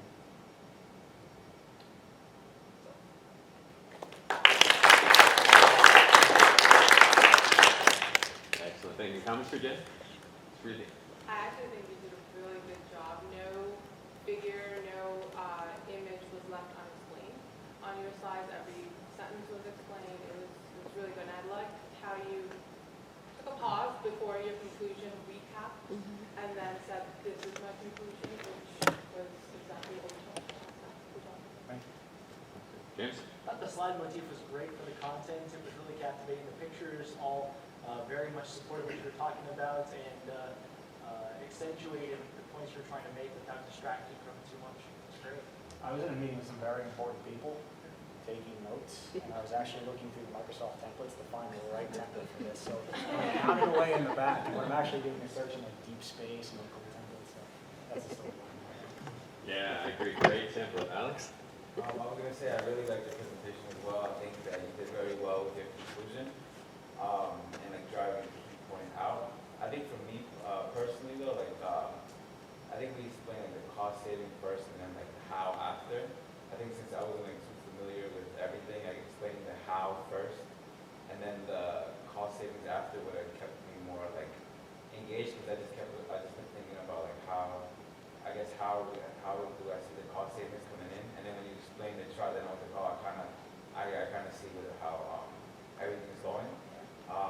And then another thing would maybe just to be like, since it's kind of technical and I wasn't like too familiar with it, just like maybe like to include a footer with something along with like the presentation, something like that. But overall, I thought it was really good. Yeah, and let me just add, like in terms of like what should be explained first and what order, one thought I had was I really like this graph. It's simple, it's clear, and we just concentrate on him talking. And he cares about this, he's inspired, he's a rocket scientist, it seems, and we listen to him. Truth be told, I did work at SpaceX, so I'm a little bit biased towards this, but And then when I get to this is when, yeah, you're throwing in 90 million, then you go 50 to 75%, then the 50%, and then 30%, and that was too much, I thought. Like 30%, 50%, I wasn't able to follow it, and I was thinking back, could there be some sort of slide like this, where these seem like fairly simple numbers could be presented in a way that I understand? So, love the way you did this, and maybe this is the kind of thing Alex is talking about, in terms of not throwing something at us like this. Yeah. So if we could go to the visual with the whole rocket diagram. When I first saw this slide, when I first saw the slide, I said, this is where he's going to lose me, right? Because I just didn't know what was going on. But I slowly realized, and as you went through a very high level in a clear manner, and it directly tied into what your conclusion was, which is reusable, or your topic, right, which is reusable rocket energy. And you went right in next in the preceding order, showing this is the part that breaks off, this is how it's being reused, and then it kind of clicked, I just kind of got it. So I thought that was a great transition from what could have been potentially a hang-up. Yeah, he kept us engaged. So I didn't understand a lot of the technical content. There was a lot of jargon in there, and but you know what? None of it mattered because I liked your confidence. You're very confident with how you're delivering the presentation, and you're passionate, and I just wanted to listen to you. That's all. Yeah. Vishali. So I just wanted to add to this chart where, when I saw this chart, I felt the same way. I'm like, I have no idea what this chart is about. But then when you linked it with pictures on the next slide, that also helped in terms of what types of parts they can recover and refurbish. So that was very helpful. Yeah, and I liked the cost per pound. $450 million just to refurbish. If you actually divide the cost of the program by shuttle, it was $1.5 billion per shuttle. Just like think about that number for a second. $1.5 billion per shuttle. Right, and also if the astronauts lose 10 pounds each, they save $70,000. It's actually supposed to be the astronaut weight loss program. Exactly. All right, Michelle? I'm okay to, if Nick? it's not going to impact I'm okay to negatively. present. You want to present? Yeah. Okay, do it. Thank you. Just make sure I got this It's not Okay. going to have a negative effect. So, No, bear with me not guys, I know it's the end of the night. My name's Nick Lara, and I'm here to present to you 5 ways to improve your presence on LinkedIn. Now, really quickly, just show of hands, how many people here have a LinkedIn profile? Right, so our businesses, pretty much everyone, I'm sure you do, you're just eating. You can raise your hand. So let's say maybe some of you don't, right? So let's jump right in. So what is LinkedIn, right? So you can't increase your web presence if you're not a user. So let's start with the most basic fundamental. So LinkedIn is actually a social networking website created for professionals back in December 2002. It was made as a social platform to bring people who wanted to network in a professional capacity together. So if you're not a user and you are a professional, you should absolutely create a profile, one, to generate, increase your presence there. So really quickly, I just have a quick chart here. This is according to an Alexa ranking. Alexa is a proprietary software owned and developed by Amazon that kind of captures unique visits to social media websites. So this is based on an actual Alexa 2016 ranking. And if you see here on the y-axis here, we have this chart is actually representing unique monthly visitors to different various social platforms. So along the bottom here on the x-axis, I have you'll have Facebook, YouTube, Twitter, LinkedIn, and Pinterest. So right away, you can derive some of these actual unique visitations are over in the billions already. 1.1 billion for Facebook, 310 million for Twitter, and LinkedIn. While it might look small, 255 million unique visitors per month on this website. So lots of activity, lots of traffic. So according to this, it's the number 4 most used social media platform out of the top 5 platforms. It's got 433 million registered users, and as I said before, 255 million unique visitors per month according to the Alexa software. So, tip number 2. Not all social media is created equal. When you guys think of social media, the first thing you're going to think of is, dog videos, recipes, and do's and don'ts. But this is really a very unique workplace that's derived its own culture, and that's to be a professional culture. Now, I know I have a picture here showing, someone partying versus a professional, right? And one of the things that you want to always remember is that being professional doesn't always necessarily mean you're in a suit and you're this guy or girl. Being professional is relative to the industry and the audience that you're trying to attract and that you're involved with, right? So let's just say quick things to avoid an unprofessional behavior. You went to Vegas, you went to a bachelor party, great. Pictures from it, they don't need to be on LinkedIn.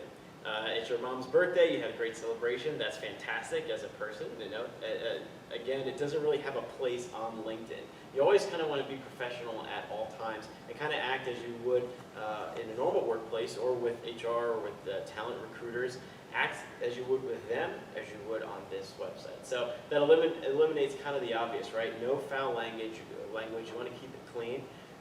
It's not a place where you want to go and bash or trash talk your fellow employees. You don't want to air out all your work laundry on a website where probably all of your coworkers are viewing your activity on a daily basis. And you also don't want to complain about your job. A lot of people don't like what they do, I get it, but keep it personal. You don't want to air that out because you never know who's going to be looking at your profile or reading kind of your posts and your activity that you're posting online. So with that, those are things you want to avoid. Some things that you want to do, right? You want to be active. You want to increase your presence, like I said. So you can share posts pertaining to your field of work. So if I'm friends or I link up with Jameson and I'm in finance and Jameson's in marketing and he's posting videos of his favorite recipes, I'm going to lose my value, my perceived value in that connection with Jameson. I'm going to say, this guy just posts a lot of stuff. It doesn't really pertain to me. I'm going to unfollow him or on LinkedIn, right? But now let's change the capacity.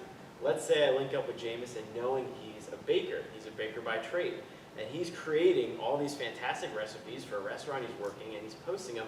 Now I get it. He's adding value to his posts. It's relative, maybe not relative to finance, but that connection has some type of establishment. Maybe I'm going to go try his latest creation at his bakery. So it's all relative. Again, while you want to keep it professional, you want to make sure you want to stay true to yourself and your industry. Also, join groups in your current projected industry. It's a social networking site. You'll see advertisements all the time for mixers, group events, conferences. Be a part of the discussion. The less active you are on social media, the more results you're going to get. The more activity, the more results you're going to get. So be active, whether it's in your current industry or your projected industry. Let's say you want to change careers, something else you're in finance but marketing interests you, or you are an actor and now communications interests you. Start following groups, start talking to those people, gauging their interests, gauging the value, how they perceive their or enjoy their daily work-life balance. And again, that's actively participate in group discussions. And then don't be afraid, if you have some value connections, reach out. Ask someone, send them a message. How you doing? I came across your profile, or you know so-and-so. I'm interested in opportunities at your company. There's a lot of great ways to directly communicate with people without overstepping your boundaries. Know who to communicate to and when to communicate to them. Lions. So this is a very unique acronym to LinkedIn. So social media has this great perseverance that the more followers and the more activity you have, that the more successful you will be. Well, that's not necessarily true. LinkedIn is all about quality, not quantity. There's accounts that are created on LinkedIn. They're called LinkedIn Open Networkers. And these are people who aren't really going to add value to you or endorse you for the things that you need to be endorsed or write you any recommendations, but they're out to just amass connections with as many people as they can. So I would prefer personally to have 2 connections who may have value that they can introduce into my life versus knowing 100 people who I will never meet. They don't know anyone that I know. There's no opportunity with them for me. So it's all how you perceive it. So it's more, the main point on this slide is quality, not quantity, right? Family's great. You're going to connect with your family members and friends. It's inevitable, but you don't want your grandma writing your latest referral of why they think you're the best candidate for job X or job Y, right? You want to get some real perspective from people within your industry to really speak to who you are and your character and your strengths and the value that you can add to an organization. Well, a lot of things that people don't know is endorsements. How many people here have endorsed someone for a skill that they felt they were powerful? Anyone? Okay, so what you might not know is LinkedIn actually builds in algorithms for their advertising based on endorsements. So let's say you endorse someone for, they work in marketing, but they like graphic design, right? And maybe they did that at some point in their career for a brief period. If you endorse them and people keep endorsing, LinkedIn's actually going to custom tailor what they see on their end from an advertisement perspective to how they're being endorsed. So you want to make sure you're not just endorsing people, oh, he endorsed me, so I'll scratch his back, I'm going to scratch mine. You really want to speak to people's character because it's also going to custom tailor their experience when they log in their profile. Number 4, job listings. No other website focuses predominantly on actually not only being a social media platform, but actually having a place where HR and companies can come and actually post job listings. This is one of the things that separates LinkedIn and why it's grown to what it is today against any other social media platform is their opportunity here to further your career and to meet new people. So if you haven't looked at job listings, I don't know how many of you are actually in the market for a new job, but it's always great and refreshing just to see who's recruiting for what. You never know what opportunities might come your way. I know I've been contacted for InMail from people for various different job activities. It's just a great website. Most people, they'll graduate, I'm sure you guys did the same thing, out of undergrad. You graduate college, you become part of the sea of applicants and resumes, and you just send your resumes off into kind of this dead zone where you probably don't hear anything for years to come, and there's really no activity. LinkedIn is designed for resume style formatting. There's HR recruiters that are actually always using this website, talent scouts, agencies, individual companies, all their in-house HR. They're scouting these things all the time. And one of the biggest benefits is LinkedIn is always on even when you're not online. So unlike when you submit your resume to a company, it might die in a pile of paperwork, or it might die in a word search database that you didn't meet the keyword criteria, and you're just off into the abyss. It's not working for you anymore. Well, LinkedIn is working for you. It's a massive window shopping job platform, and you're the window with free advertising. So whether you're on or offline, people are constantly, there's foot traffic coming across your profile, and it'll actually track and give you the information on who's coming to visit, where they're from, and how you rank against your other connections. Number 5, and this is probably one of my most important topics. So I know there's a lot of information here, but what I want you guys to focus on really quickly is, like I said before, it's a big kind of window shopping experience. And you always want to make sure you're at your best.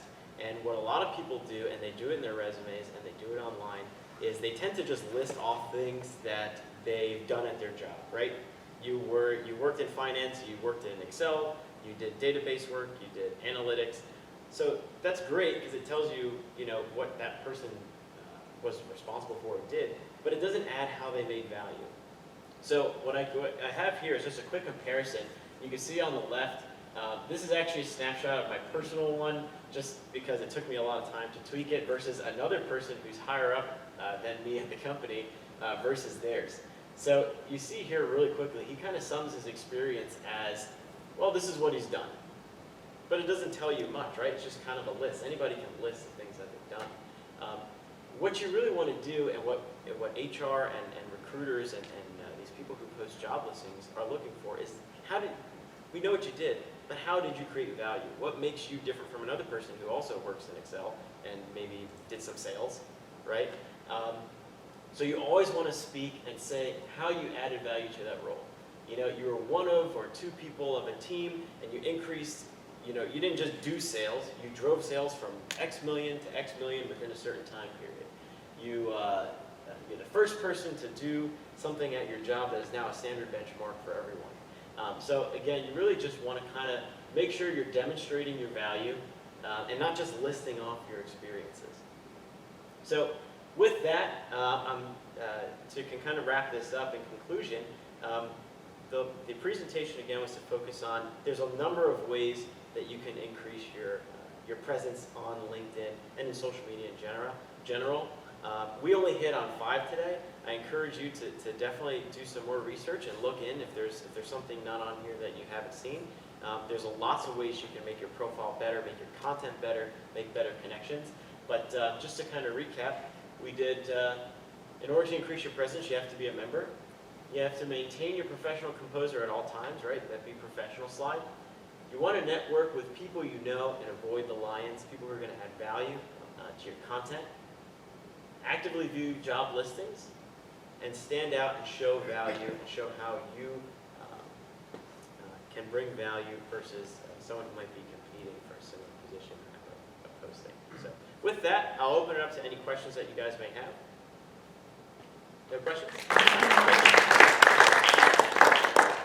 Excellent, good stuff. Comments for Nick?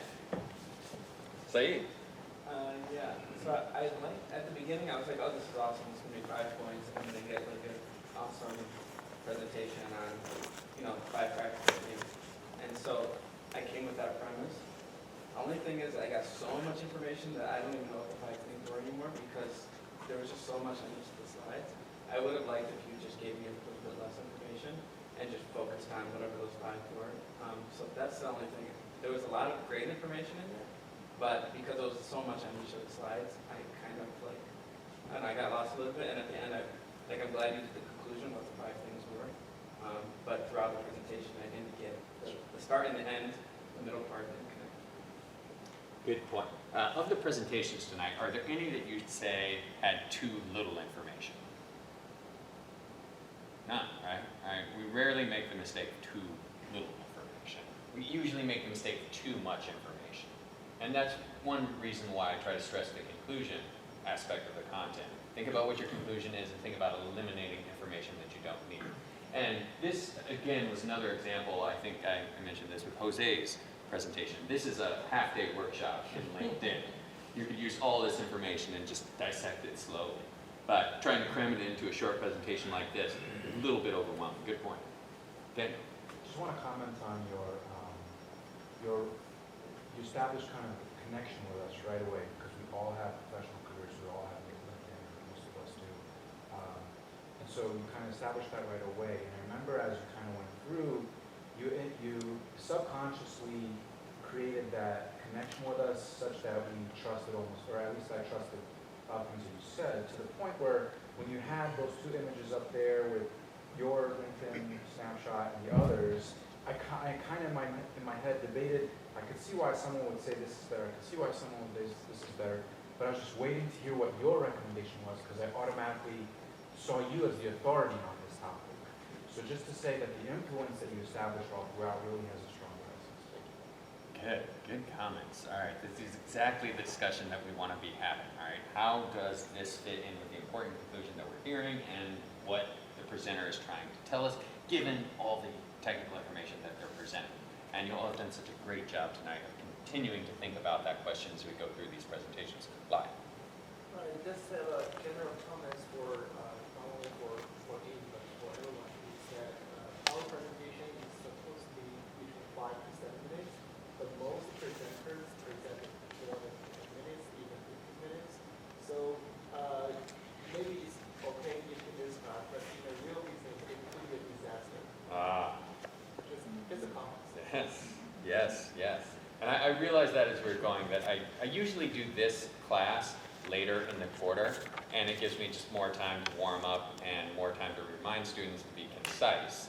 And usually before, the class before, I'll say, 5 to 7 minutes, even less than 5 minutes is fine. But people tend to want to include more information and they want to talk longer. But to Lai's point, this could be very problematic if you're spending too much time explaining to someone several levels above you in the company who wants to hear value right away. Al. Yeah, no, great presentation. I agree. There was a lot of information. And if you were in a situation where you had to explain it all, I like the fact how you started and said there's 5 points we're going to cover, and at each point you then drove that up. Now we're on point 1. Now we're going to point 2. This is point 3. So we kept tying it together, and then at the end of the conclusion, you went through it again. So that was helpful to tie all that information together. Excellent. Alex? I was going to say I really like the presentation. I don't have LinkedIn, so it was pretty informative to me. Sure. So I think speaking from someone that doesn't have it, maybe explaining kind of like some of the functionality briefly, and then kind of going to your point after. Because like I guess when you were explaining ways to improve your presence, I was like, oh, I didn't even know. I had no idea LinkedIn can even do that. And then just like I guess to reiterate what everyone said, I think sometimes you were kind of promoting LinkedIn, which I also found beneficial, but like I think that if you were trying to just stay focused with 5 ways to improving your presence, you could maybe not done so much like promoting it, but yeah, I thought it was very good. Good points. Okay, so speaking of brevity, your assignment for next week is to condense this down to a maximum of 60 seconds and make it just a verbal presentation without slides. That's partly to get you to think about what is the core and what is the essential thing you're trying to communicate, along the lines of the conclusion framework we talked about last week, but also partly because I need something to work with the material we're going to do next week, which is to concentrate on body language. We'll do some eye contact work, we'll do some hand gesture work, we'll do possibly some facial expression work if we have time.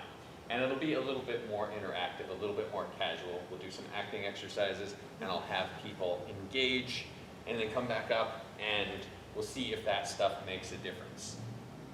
That will be next week. Thank you so much for your focused attention these last 3.5 hours. I appreciate it, and I look forward to seeing you all soon.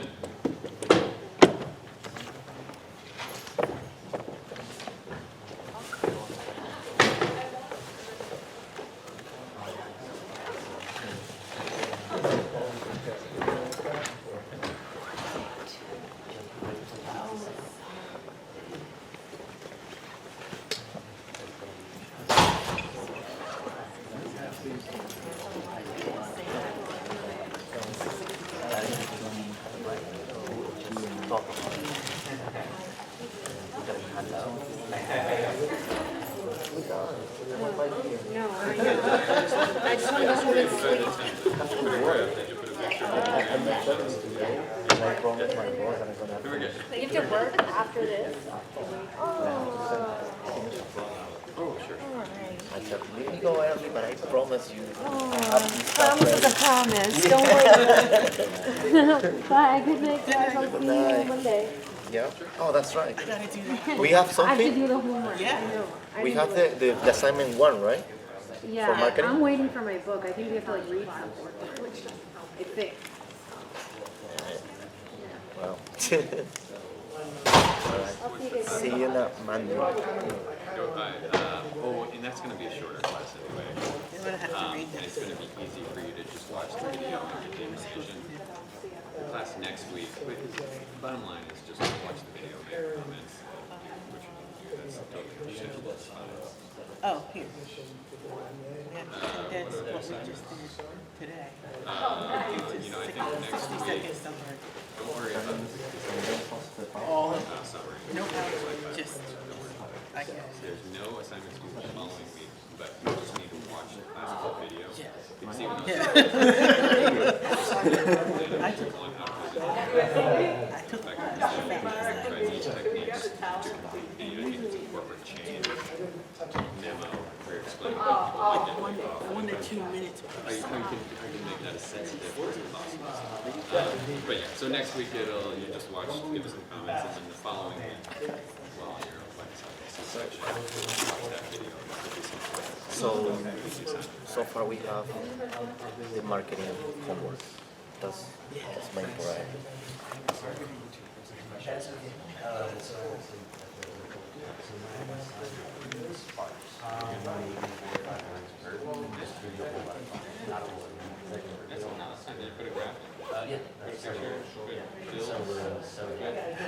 That's a high. Do you recognize that footer?